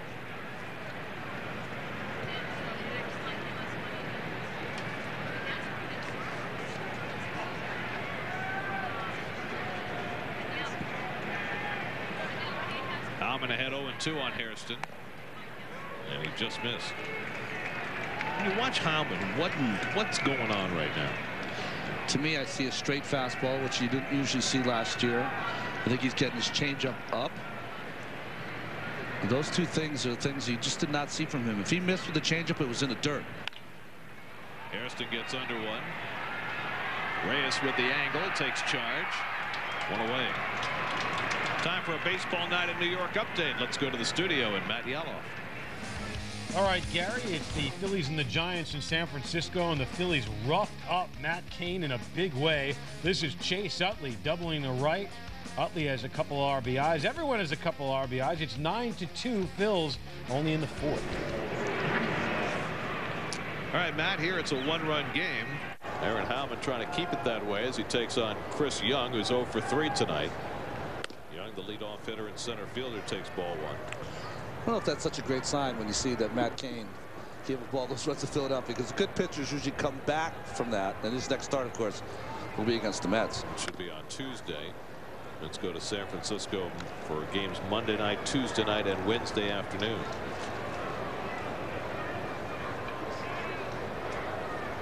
Willie, Hojo. Young went around, and it's 1-2. Hojo doing a lot of listening. That's his job.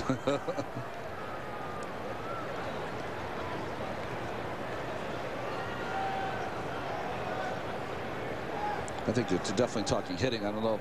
I could guess that they were talking about Carlos Delgado, but Willie definitely talking about hitting, body moving, bending over. You know, Willie has tinkered with his batting order a little bit, moving right up to the 2-hole, moving Alou up to number 5, putting Loduca down in the 7th spot. He's done that a couple of times now. Do you think he'd at all consider moving Delgado? I mean, he didn't really last year, even when he was struggling. Well, never say never with Willie, because but I think he has a lot of respect for Delgado, especially when Willie was spent all those years with the Yankees. Young jammed, but Loduca can't get back for it. As a coach, got to see Delgado firsthand and the damage he used to do against the Yankees, so he knows when he's right. Will he tinker with Delgado? Last year he went through similar stretches that he's going through now, and he didn't tinker with it because I think two things. One, he has a lot of respect for him as a player that he's going to get out of this slump, and secondly, I think he really likes him behind Carlos Beltran. Makes Beltran a better player. And when he stayed with him last year, Carlos rewarded him. A little tapper to third. And Wright had to hurry that against the speed of Young. Still has that glove tap. They're at 2 away. So 2 out and nobody on. In 2007, Hyundai, the Mets, and Sportsnet New York are teaming up to strike out cancer. For every K the Mets pitching staff registers, Hyundai, the Mets, and Sportsnet New York will make a donation to the Hope and Heroes Children's Cancer Fund. If you'd like to help, please go to www.hopeandheroes.org. 2 out and nobody on. Connor Jackson, who's 0 for 3 tonight. Top 2 hitters in the lineup for Arizona, Young and Jackson, a combined 0 for 7, but home runs by Chris Snyder and Orlando Hudson have given the D-backs a 1-run lead. In the air to left center field, and Beltran jogging over to get there to end the inning. So Heilman turns in a 1-2-3 inning, and the Mets will come up against the closer Valverde with Chavez, Green, and LaDuca due up in the ninth. Copyrighted telecast is presented by authority of Sterling Mats and may not be reproduced or retransmitted in any form, and the accounts and descriptions of this game may not be disseminated without the express written consent of Sterling Mats. Let's check the results of our SNY text poll. Which record did you think would be least likely to be broken? And 41% of you said Hack Wilson's 190 runs batted in. More than Ricky Henderson. You're going to have to wake up, but it's late. It's late in New York. The former Met Tony Clark comes in to play first base for defense. He'll bat ninth, and on to pitch is Jose Valverde, who has been phenomenal early in the season. Phenomenal for that bullpen for the Diamondbacks. First at bat for Andy Chavez, and he takes ball 1. Valverde, for the first time, is the unquestioned closer for the Diamondbacks this year. And he has saved 10 of 11. Got a very unusual motion. Takes the ball out of the glove really early. Kind of has a very long arm action. Lots of movement on that fastball. Chavez bluffs the bunt, takes a strike, 1-1. And he came on as a pinch runner in the 6th inning in a tie game. I thought it was a little curious that he came in so early. See, the Diamondbacks tied with the Brewers for the most save. Francisco Cordero has 10 for Milwaukee. Valverde 10 for the Diamondbacks. And Chavez takes a strike. Well placed by Valverde. 1-2. Well, the Diamondbacks have done something tonight that I haven't seen a lot of teams do against the Mets. They've pitched very successfully in on the left-handed hitters for the Mets. Old catcher Bob Melvin, he knows how to work a game behind that plate. 1-2 to Chavez. And Andy watches it wide. Andy's done well against Valverde. 2 hits and 5 at-bats. Sean Green on deck, and then Paul LaDuca as the Mets try and come from a run behind in the 9th.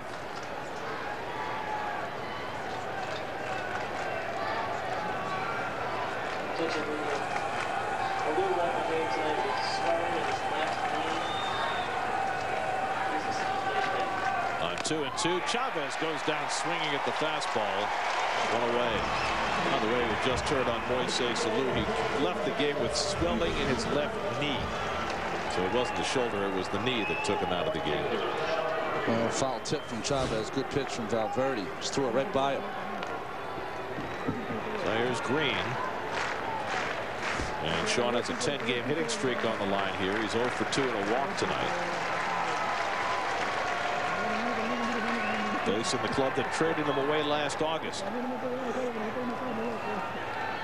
And Green pops it up foul. That'll go out of play. 0-1. Well, we mentioned earlier the Diamondbacks play close games just about every day. 29 games this year, and 19 of them decided by 2 runs or less. 14 of them decided by 1 run. And they're in another 1-run game today. Well, just like against the Marlins, the Mets are making it tough for themselves in the first game of these series.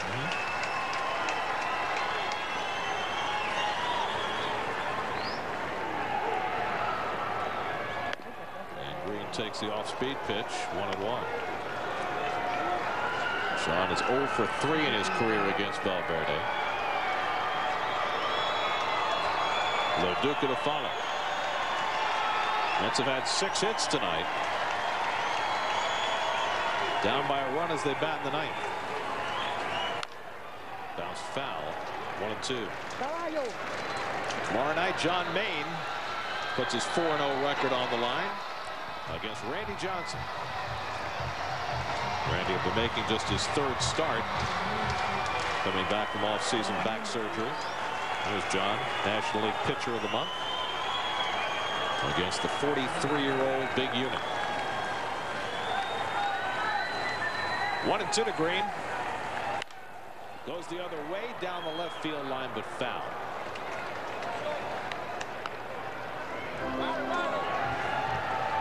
Ron was telling you right at the outset tonight about Shawn Green's hit distribution, almost equal left and right field.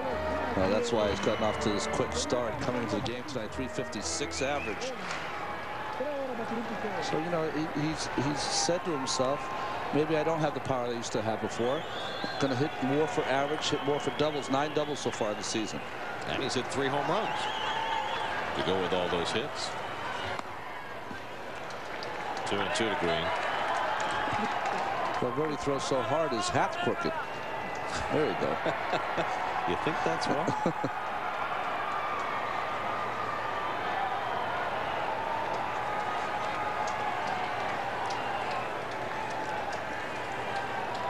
See that outfield playing toward left against Shawn. Pulls it down to first, and Tony Clark lets it go right on by. And Green is aboard with the tying run.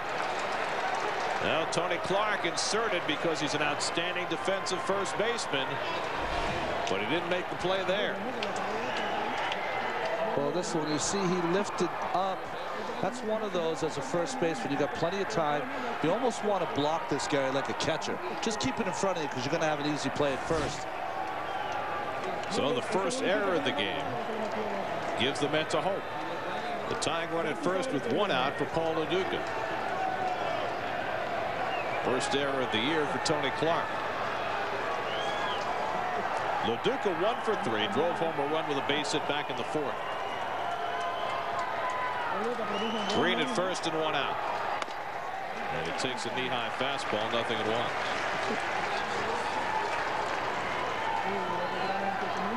Damion Easley waiting on deck. Mets still have Franco, Castro, and Gotay left on the bench.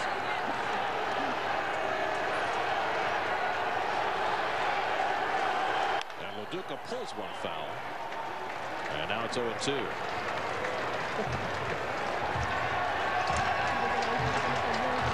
Billy Wagner up for the Mets in case they get a lead.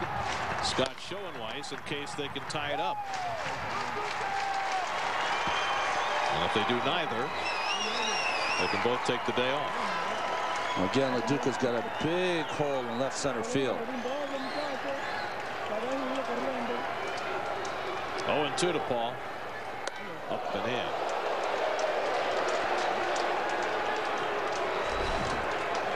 No, fastball supposed to be away. Just got underneath it. Doesn't seem like it's that close at home, but when it's 96 miles an hour, it's starting to come at your head. Time to get away. Lo Duca's done well against Valverde. 2 for 6 in his career.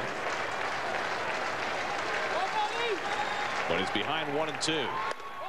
And another one upstairs and in. 2-2. Valverde takes a long time, doesn't he, between pitches? Not quite like Randy Myers, but he takes a long time. Well, Randy just had that little circle that he made after each pitch. Yeah, well, he had the 7 things that he had to do. The tug on each sleeve. 2-2 to Lo Duca. Fouls it away.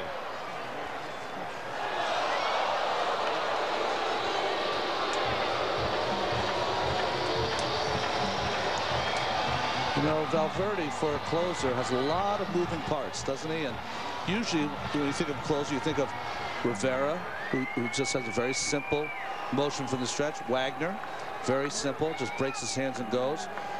But Valverde has a lot of movement with his hands, with his arms. He drops the glove and then gets the arm out front. Just missed. 3-2. That's a tough pitch to take right there. Watch that motion. All the arms, he breaks. A lot of movement there. Hard to keep your control, but he's able to do it. Leg kick. You'd like to have a base stealer aboard against him. Step ball change right there. 3-2 with 1 out. Lo Duca almost never strikes out. Would you send Green here? He's running. 3-2. Ball 4. And the Mets have 2 men on. So an error and a walk after a very close ball 3. And the Mets have the tying run in scoring position. Well, this pitch isn't close. Looks like he's trying to throw a cutter and stayed inside. Good eye by Paul LaDuca on the 2-2 and the 3-2 pitch. So the Mets a base hit away from tying this game here in the top of the 9th. An extra base hit away from possibly taking the lead. Easley in his return to Arizona, where he played last year, is 0 for 3. Hit a deep fly ball to right center that Young ran down more than 400 feet away his last time up. Well, base hit here. The ex-Diamondbacks, Green and Easley, played a big part in this 9th inning. And Easley takes it low. 1 ball, no strikes. And the Met fans are starting to make their presence felt around this yard.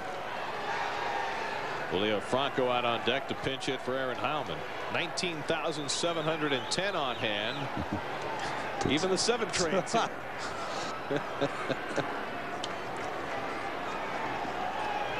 Easley so calm in these spots. 2-0. And Valverde hanging his head a little bit. Well, he's got to stop begging, because that's not a strike. He had the error made behind him by Clark. A very close pitch on 2-2 to LaDuca that he didn't get, and he hasn't thrown a strike since. Yeah, and the catcher's sitting on the outside corner, and that ball's inside. No umpire's going to give you that call. Now it's 2-0 to Easley with 2 aboard. In the air, deep left center field. Back toward the wall goes Young. That ball is out of here! A 3-run homer for Damion Easley in the top of the 9th. And the Mets take the lead 6-4.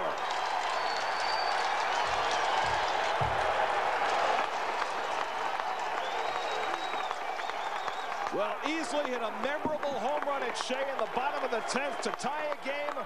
And now in his return to Arizona, he hits a 3-run homer off the closer Valverde in the top of the 9th to give the Mets the lead. Gary, you made the call. He is cool as a cucumber.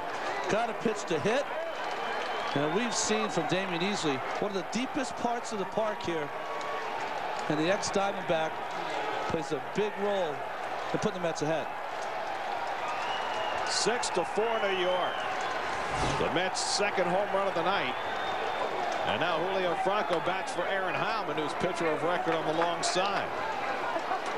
Boy, Easley has been just tremendous.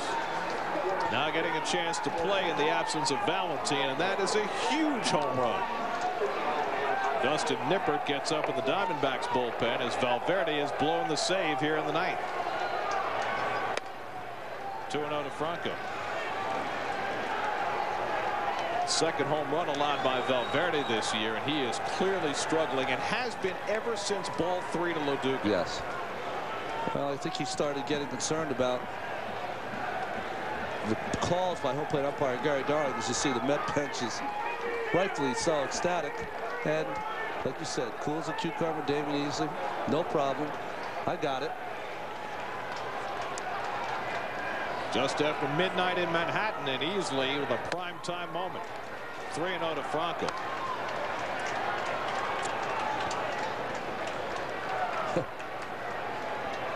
Damion Easley has had just 29 at-bats, and he has 3 home runs.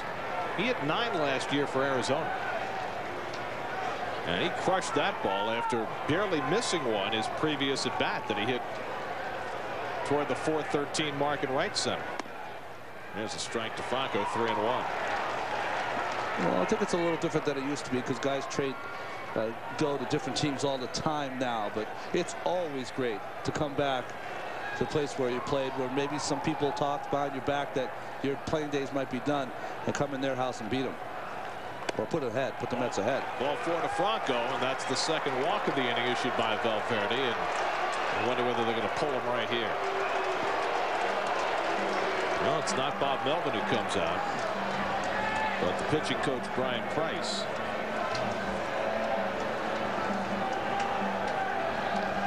Well, Nippert's up, of course, because the pitch count is high now for Valverde. You don't want to lose him for tomorrow night's game. He's thrown 26 pitches yeah. already. We saw the picture there, first baseman Tony Clark, who's got to be pretty dejected. Nothing worse than replacing someone for defensive purposes and making an error. Well, it should have been 2 out and nobody on, but he booted Green's ground ball, and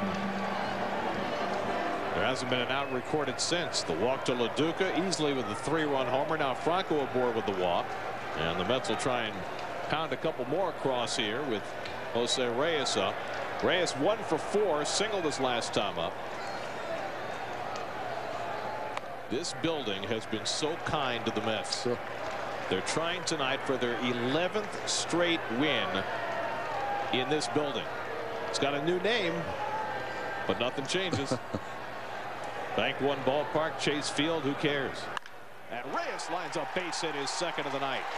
Franco will stop at second, and the Mets have their second hit in this inning. They've also had 2 walks and an error. Yet another multiple hit game for Reyes. Melvin telling the catcher Chris Snyder, go out there, go talk to him, give Nippert a little more time. Time to kill some time. And Snyder's milking it. He's waiting and waiting. Yes. Oh, he's not even going to bother. I guess Nippert's ready because he's coming in. So Valverde blows a save for just the second time in 12 tries as that man beat him. Damion Easley with a 3-run homer to give the Mets the lead, and they'll be looking for more as Valverde exits and Nippert comes on. This call to the bullpen brought to you by Verizon. Switch to Verizon Fios TV, internet, phone. It's the most advanced fiber optic network straight to your home.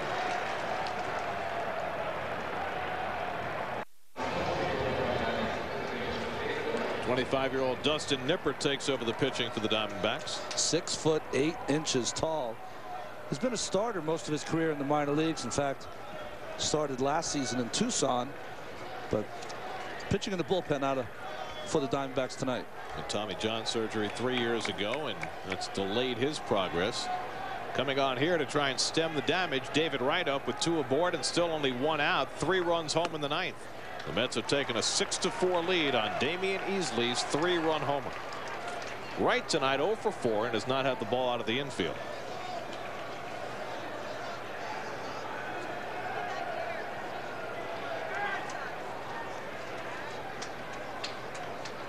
Jose Valverde had been just about lights out. But once adversity struck, he didn't handle it very well here in the 9th. That's how you judge closers. When something bad on the field happens, they pick their teammates up. Franco dancing off second, and Nippert distracted by that. Almost threw that to the backstop. I mean, it wasn't just the error, because the next hitter he got ahead of LaDuca 0-2. As you see Beltran on deck. Thought that Gary Darling, the home plate umpire, missed the pitch. 2-2. He let that affect him. End result was a walk. Got behind Damion Easley 2-0.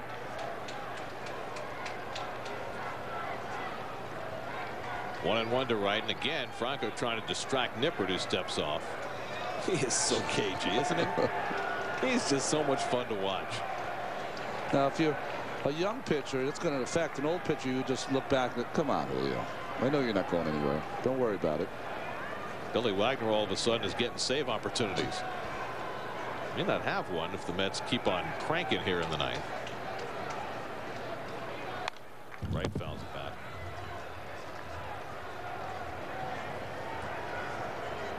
Coming up on Sports New York after Nissan postgame live, Yankees sweeping a doubleheader in Texas. The Rangers getting ready for a big game 5 against the Sabres, and a postgame reaction to this one, which has taken all sorts of twists and turns tonight. All coming up on Sports New York after Nissan postgame live. And it's just the start of a 4-game series in Arizona. Franco and Reyes aboard with 1 out. Nippert ahead 1-2 on Wright. And David lays off the breaking ball. It's 2-2. Well, what they're trying to do, working Nippert out of the bullpen, is they're trying to make him the difficult thing when you're 6'8" tall. A lot of working parts, trying to get him a very simple kind of delivery so he can repeat where he places the fastball and also on that big overhand hook.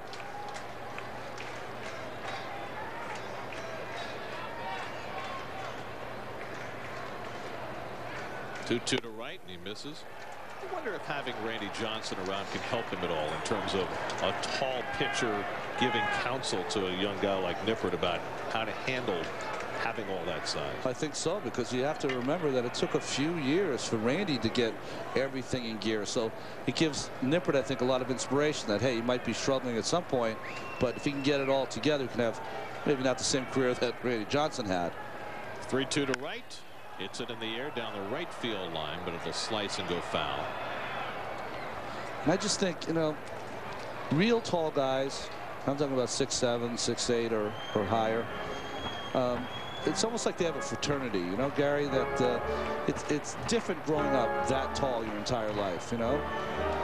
Well, Nippert got a first-hand look last night at Mark Hendrickson. That's right. Pitching for the Dodgers against the Diamondbacks, and he turned it at Jim. He's pitched great instead of Jason Schmidt, who's out. Hendrickson, who stands 6'9". 3-2 to Wright. There go the runners, and Wright hits it deep to right field. Back goes Quentin, back near the wall. It's out of here! David Wright with a 3-run homer, and the Mets break it open. Easley and Wright with 3-run homers in the top of the ninth, and it's 9-4 New York. Second of the year for David Wright, and he hits him to right field.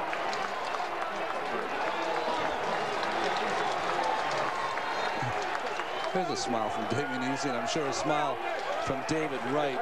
You know that he is right when he's hitting the ball to right field with power. Well, so much for Billy Wagner's save opportunity. Well, you know the Mets are going to get the runs here. You just didn't know when. 9-4 New York. Here's Beltran, whose homer ignited the Mets tonight. Fastball up over the plate. Instead of pulling it, see that top hand on top of the ball, driving that ball to right field instead of looping and getting underneath it. Well, the Mets scoring runs again in Arizona. 39 runs in 4 games 2 years ago, 37 runs in 4 games last year, and 9 on the board tonight in their first game here this year. The Mets, every time they leave here, they have bruised knuckles from all those fist pounding. Sore from all the dance steps. And Beltran takes the curveball, 2-1. And Nippert's not getting much mileage out of his breaking ball. No, it's a great downer, big break on it, but almost too much break. Hard to get that in the strike zone. Well, the Mets have hit 3 home runs tonight, 2 of them here in the ninth. 3-1 to Beltran. You know what you'll see, Gary, from a lot of young pitchers is that the 0-2 curveball that you want to throw in a game, they will throw at the first pitch. So it's not a strike. The hitter's definitely not going to swing at a curveball on the first pitch. In the air to left center field. This one's playable. Burns and Young, and they barely miss colliding as Burns makes the grab. That's not his ball. Well, the thing you love about Eric Burns is a hustle. The thing you don't like about him is that he can tend to injure his own players. That's Chris Young's ball. That was an easy play for Young. Well, the center fielder is supposed to take charge, and Burns almost caused a collision. Maybe that's what happens when you're a young player and you're just getting your first year in center field. They don't take the charge the way you should. So 2 out and nobody on. Here's Delgado, who's 0 for 4 tonight, and he takes a strike. So Jose Valverde gets charged with 5 runs, and 4 of them are earned. Only 1 unearned run. It was Tony Clark's error that got this whole thing started. That'll kill your ERA for a month. 1-1 to Delgado. Third of an inning, 2 hits, 5 runs, 4 earned. And what really killed him, a couple of walks, particularly the one to Loduca.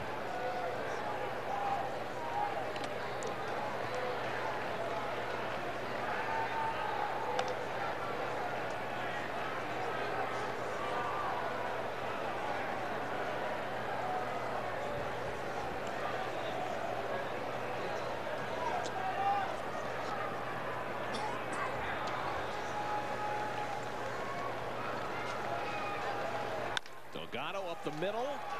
Drew can't get it, and the inning continues. First hit of the night for Delgado. Well, the Mets just have obliterated the Diamondbacks. And that goes back to the last couple of games in 2004. And it might be a different team, but that does stick in your craw because there's some people still left in the Diamondbacks that have witnessed a lot of that great play by the Mets. Well, Endy Chavez led off the top of the ninth by striking out against Jose Valverde, and things look bleak for the New York Nine. No more. And Endy would like to avoid making 2 outs in 1 inning. It was Green's error that started it. Loduca walked. Easley hit a 3-run homer to give the Mets the lead. A walk, a single, and a David Wright 3-run homer, and it's 9-4. And Nippert gets ahead 0-2 on Chavez. Well, good curveball up in the strike zone. Fools Chavez. And after a couple of games that Tom Glavine deserved the win, this was a good game for him to get a no decision. Did not deserve the loss. Pitched well. Gave up 4 runs in 6 innings tonight. A couple of home runs hurt him. Made two, well, I think he really made 1 bad pitch, and that was to Snyder, the hanging changeup inside. Hudson, you got to tip your hat that he has that kind of power to go to right field. 2 walks, 1 strikeout, 1 home run. 1/3 inning, 2 hits. 1-2 to Chavez. 5 runs, 4 earned. And Endy strikes out on the curveball. Snyder makes the toss to end the inning. So Chavez strikes out twice in the inning, but in between, the Mets have themselves a field day. 3-run homers by Damion Easley and David Wright. And the Mets have a 5-run lead in the middle of the ninth.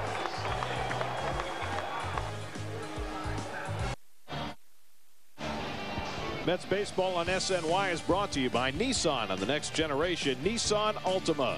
By Geico, 15 minutes could save you 15% on car insurance. Visit geico.com or call 1-800-947-AUTO. And by IO Digital Cable, the leaders in HD and presenting sponsor of the Mets in high definition. Do you see in HD? Mets baseball on SNY brought to you by IO Digital Cable, the leader in HD, presenting sponsor of the Mets in high definition. Stay tuned for Nissan postgame live after the last out, presented in high definition by IO Digital Cable, the leader in HD. Do you see in HD? Scott Schoenweiss on to pitch the last of the ninth. With the save opportunity gone, Billy Wagner will get the night off. Wagner was up, of course, and now Schoenweiss gets the 9th inning. And Orlando Hudson, whose home run gave the Diamondbacks the lead in the 6th inning, up to lead off the bottom of the 9th. And since that home run, the Diamondbacks have not had a base runner. So kudos to Feliciano and Heilman, each pitching a 1-2-3 inning to keep the game close. Well, we always talk about relief pitchers and setting up a win. A lot of times they give you a chance to get a win because they hold down the fort.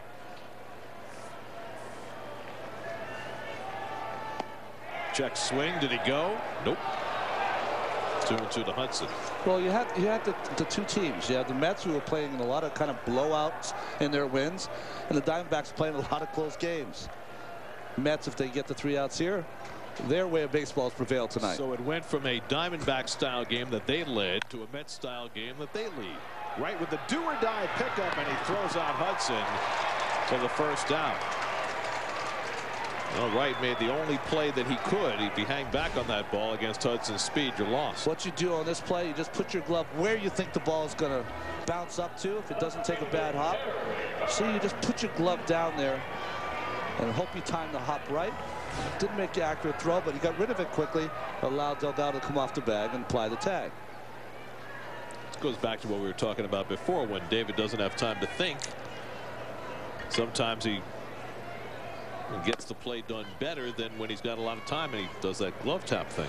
Every third baseman I've seen that is a Gold Glove caliber third baseman, they develop a throw. And what does that mean? To develop a throw from third base where they get rid of the ball quick. David is more in the school of holding the ball and then getting rid of it and throwing it really hard to first. All third basemen develop a little kind of sidearm toss. They get rid of it really quick, and if it does come off the bag, it allows the first baseman to make a play on the runner. Which is what happened there as Burns takes the breaking ball for a strike 1-2. You know, Gary, if you time it to the last second and it's bang bang every time, then you don't have any margin for error, and you end up with an error. Which is fine if you're Jose Reyes and you have the world's greatest, most accurate arm, exactly. But not everybody does. Yep. Fought off foul by Burns. Well, I will say this: there are a lot fewer people here than there were when the top of the ninth began. But somebody just got themselves a nice souvenir. Well, that ball almost went into the press area, and I always find it funny that the people who write about baseball look the silliest when the ball starts coming at them to make a catch. Just wait till we get one. I'll be under the table. 2-2 to Burns. Sean Weiss working for the third time in the last 4 days. Well, that's the pedigree he came over from Toronto with, though. John Gibbons, the manager there, says he loves to take the ball. The more he pitches, the better he performs. Yesterday, came in through 2 pitches, got 2 outs. A line drive double play started by Reyes in the 8th inning of yesterday's game. Carlos Quentin waiting on deck. 3-2 to Burns. A little low. And Schoenweiss issues a 1-out walk.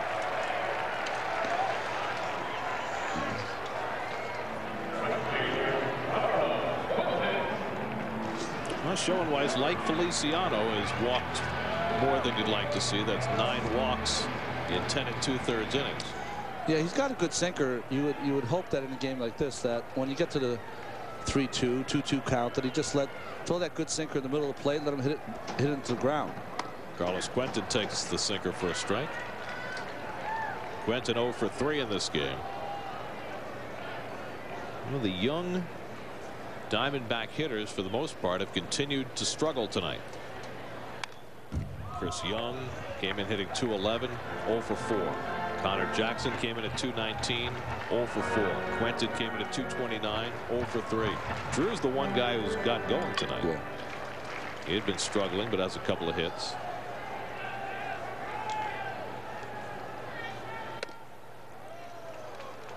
One and 1 to Quentin.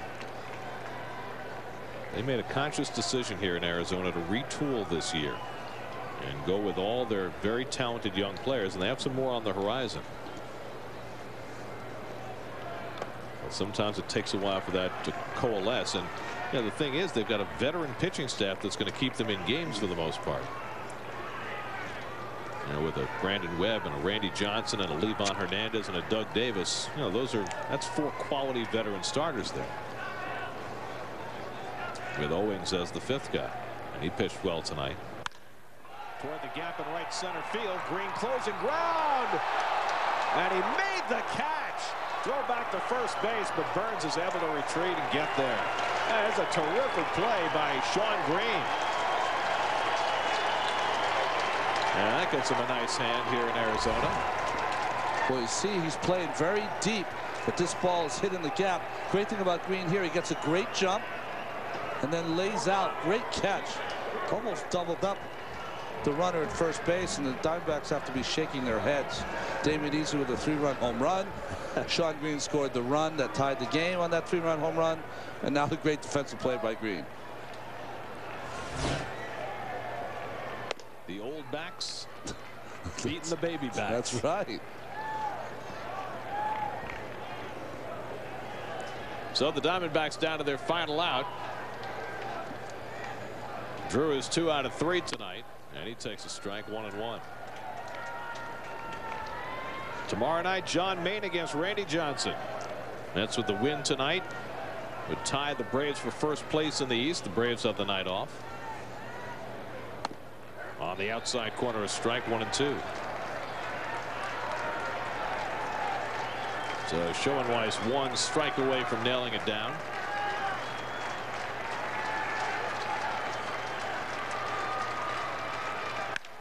Toward left center field, and that's a base hit. Chavez gets over very nicely to cut it off, and Burns has to hold it second. Third hit of the night for Drew. Yeah, Drew having a nice night. Watch any Chavez. He closed ground, and he didn't take it for granted. That ball skipped on the grass, had a chance to go past a less experienced outfielder, and he just never takes anything for granted out in the outfield.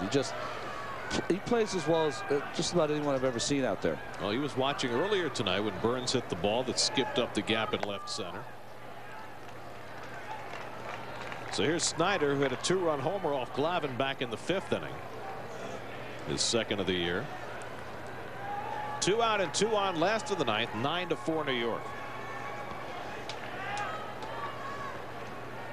And Snyder takes a strike, 1-1.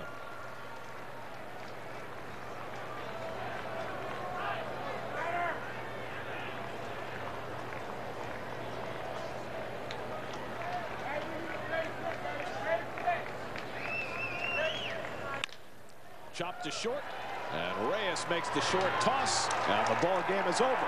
The Mets rally for 6 runs in the top of the 9th. Damion, Easley, and David Wright with 3-run homers. Easley with a big blow that turns defeat into another Met victory in Arizona, their 11th straight in this ballpark. Mets show all the time that it takes 25 players. Valentin's down with a bad knee. Easley has to play. Comes up with another big hit for the Mets. Sean Green right in the middle of all the action, and David Wright starting to heat up. So the Mets getting good relief pitching to hold the fort until the 9th inning, when Damion Easley, who's been a big late inning clutch hitter, comes through again. A 3-run homer against his old mates to get the Mets the lead for good. And the Mets win it 9-4. And in their last 11 games, all victories here in this ballpark, they've now scored 93 runs in those 11 games. Time for the Panasonic Plasma replay. Panasonic for the speed of sports, and who else but Damion Easley, who clocked it into the seats in left center. That 3-run homer off Jose Valverde turned it into a winning night for the Mets, so we're now 17-10 on the year and tied for first place with the Braves. Kevin Burkhardt standing by with tonight's hero. Okay, guys. Well, you know, this is becoming a habit for you. You know, game-winning, the game-tying home run last week, and now this one that puts you guys ahead. I imagine it has to feel good, especially against a team you used to play for. Oh, it always feels good. I don't care who I'm playing against. If I can come up with a big hit to help the team out, all the better. You know, the guys were talking about this up in the booth when you were up, just saying how calm you always remain in these situations. How do you keep yourself so calm? Well, you know what? I try not to make it too big of a deal. Just try to relax, get a good pitch, not try to do too much. I wish I could do that early in the game sometimes, but you know what? I take it. You got ahead in the count, and then did you sit on fastball there? What about the pitch you actually hit out? Well, I got ahead 2-0, and I knew he had to come to me. You know, you're one base away from loading it up and putting a go-ahead run on second. So he's a closer. He's going to come at you. It seemed like LaDuca's bat really unsettled him a little bit because Paul kept fighting him off, and then he had the 2-2 pitch that missed. That seemed to kind of get on his nerves a little bit there. Well, I mean, Paulie put up a great at bat, and he always does. I mean, he's an excellent hitter, and that doesn't surprise any of us. How about the character of this team coming back and late in a game like this? I mean, this is, you know, a one-run tight game, and to explode like you did in the 9th inning. What does that say about this team? Well, it says we fight. You know, to the last out, we're not going to give in. We're going to keep fighting you, and see who wins. No, I know you only have been here for one of these, but it's now 11 in a row for the Mets here at Chase Field. There's something pretty good going on right now. Well, I'm hoping we keep it going. Damion, congrats. Great job. Thank you. Okay, guys, go back to you. Another heroic moment for Damion Easley. He's been fantastic late in games, and the Mets have been fantastic here at the Bob/Chase Field. Listen to Damion Easley speak. He's like the old sage. No problem.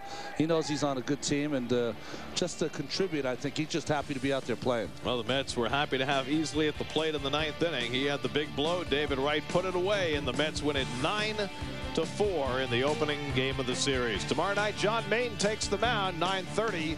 The Mets and the Diamondbacks in game 2 of the series as they take on Randy Johnson. Coming up next, it's Nissan post-game live. The Mets return to the desert tonight. Tommy Glavine trying again for win number 294. He didn't get it, and for a long time it looked like this was not going to be a Met night. But the Mets played fine defense, got a long home run from Carlos Beltran, and stayed in it long enough for Easley and Wright to be the heroes in the 9th inning. And the Mets win it 9-4. Now for Ron Darling and Kevin Burkhardt, I'm Gary Cohen saying so long from Chase Field in Phoenix. We'll see you tomorrow night.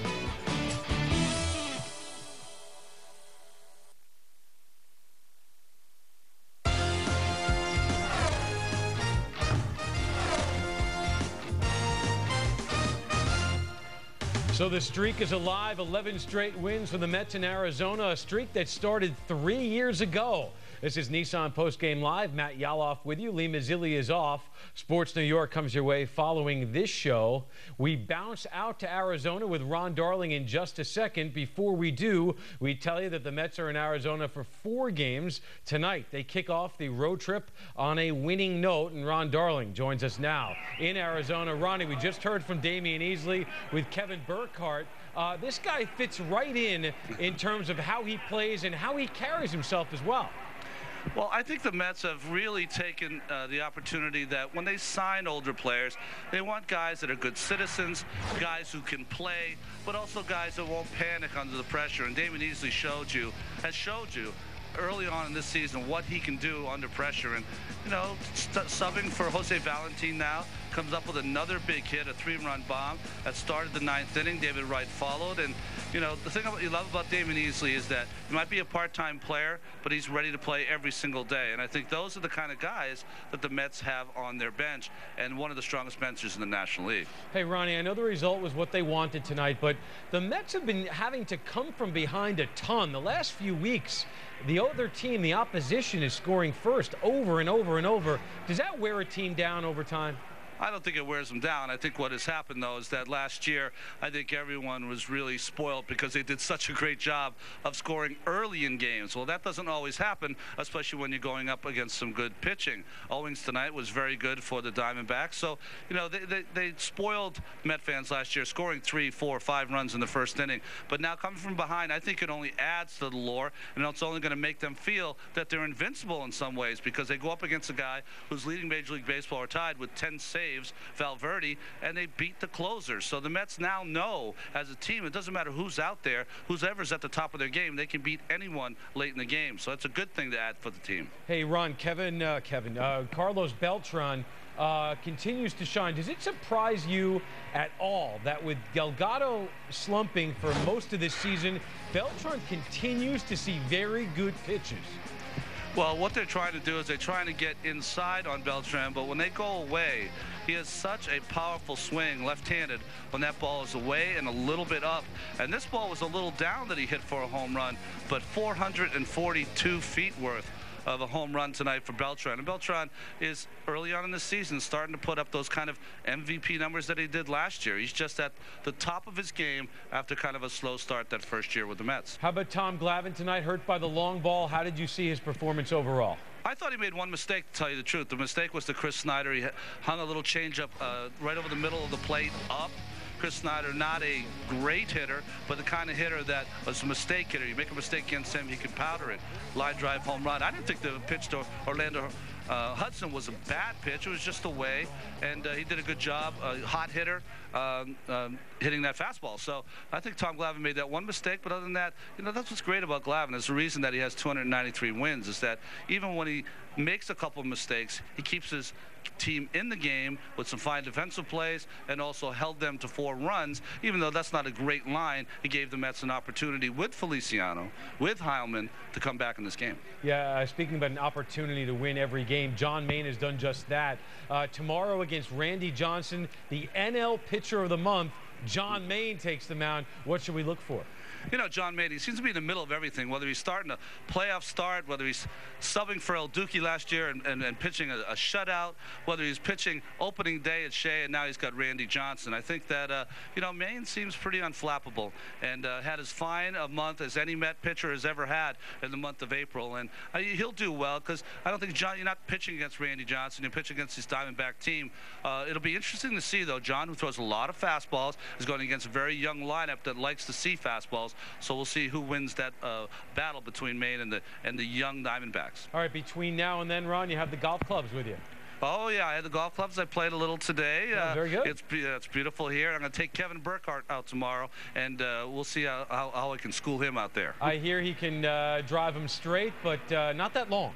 Yeah. He said, well, you know, we got to put some meat on him this spring. He's going to eat some steak during the summer. The media meal should take care of that. After That's half right. the season, he'll be going like 220, Ronnie. That's right. All right, thanks a lot. Ron Darling. Ron Darling in Arizona. Ron talked about Glavine. We'll tell you about Glavine. First inning of this game, he recorded his 2,500th strikeout in his career. 2,500 strikeouts for Tom Glavine. Then later in the game, he passed Christy Mathewson. Tom Glavine ahead of Christy Mathewson. Next up on the all-time strikeout list, the Met great, Jerry Koosman. Pretty amazing career for Tom Glavine. Nissan Postgame Live is presented in high definition by IO Digital Cable, the leader in HD. Do you see in HD? You will see highlights when we come back, including Damion Easley's heroics in the 9th inning. He did it again. We have it for you when Postgame Live returns.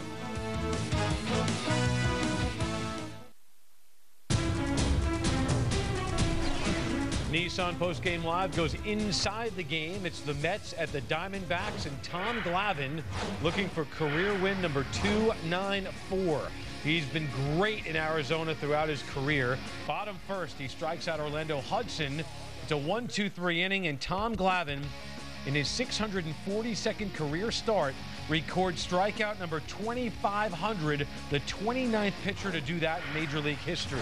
Bottom second, Glavine gets into a little bit of trouble here. Eric Burns reaches out and drops one in. Moises Alou takes the wrong line to that one, goes all the way to the wall, and Eric Burns flying into third base with reckless abandon has himself a triple with one out. Stephen Drew steps up, and a little bloop here.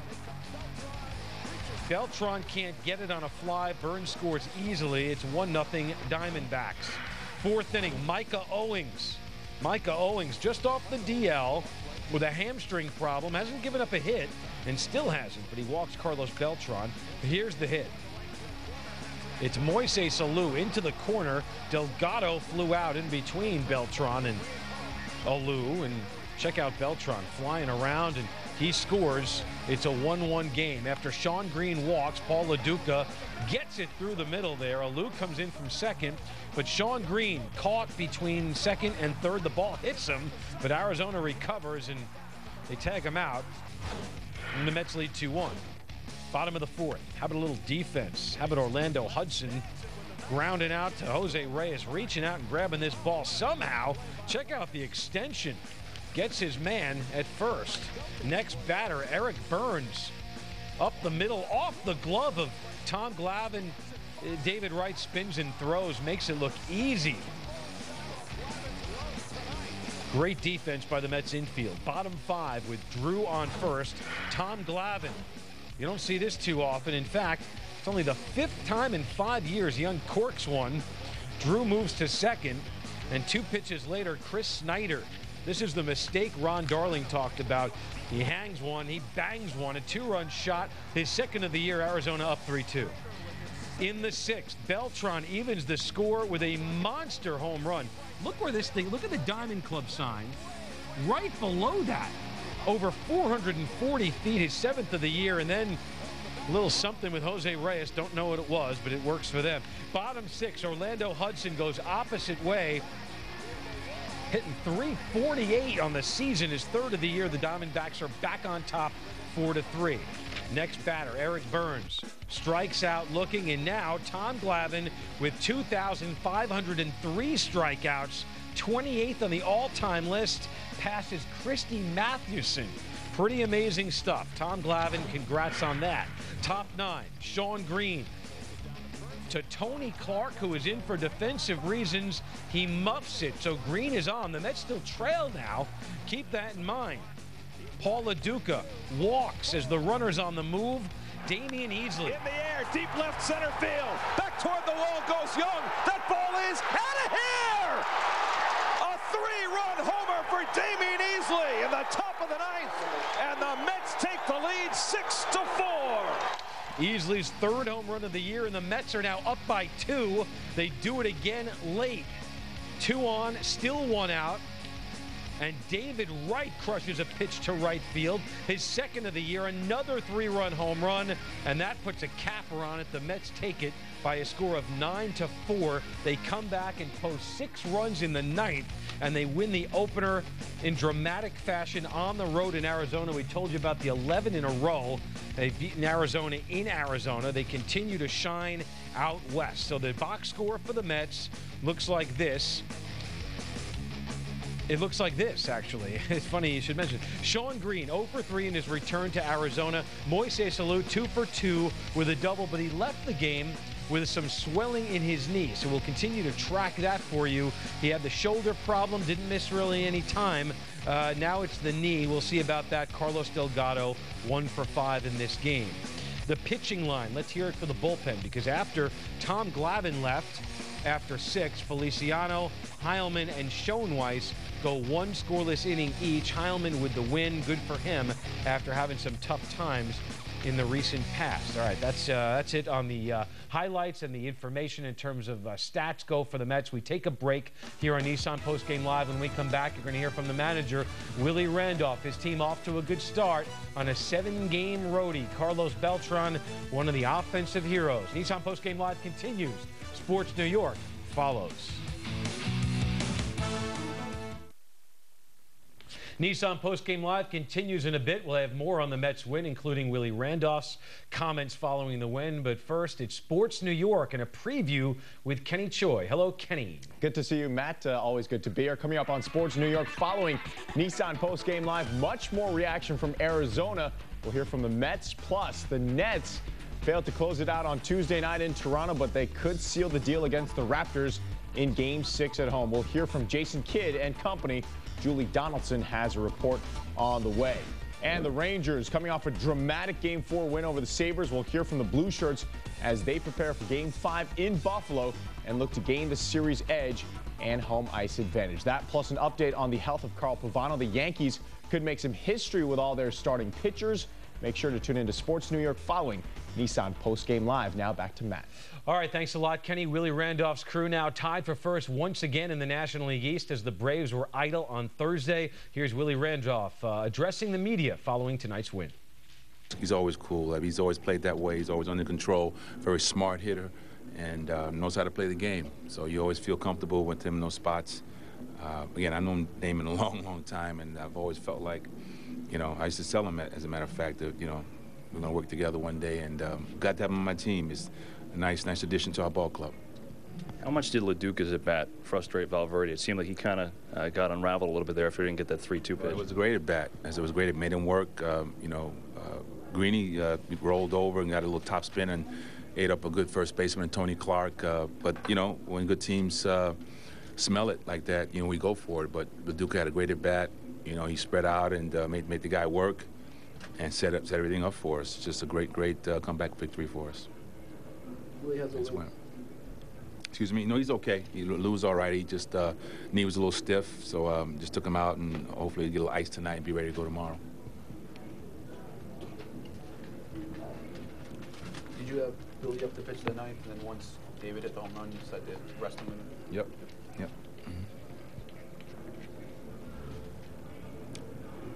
Is there any hope maybe you could play more than 4 games in this park every year? Because I'll tell you what, you know, like I said before the game, we like it here. It's comfortable. You know, again, it's a great hitting ballpark.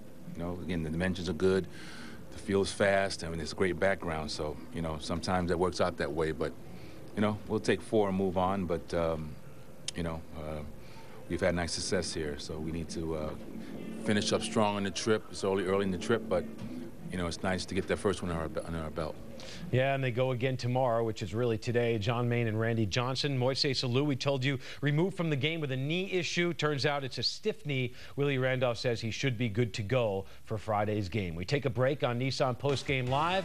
When we come back, more on the Mets' dramatic win in Arizona. Stick around.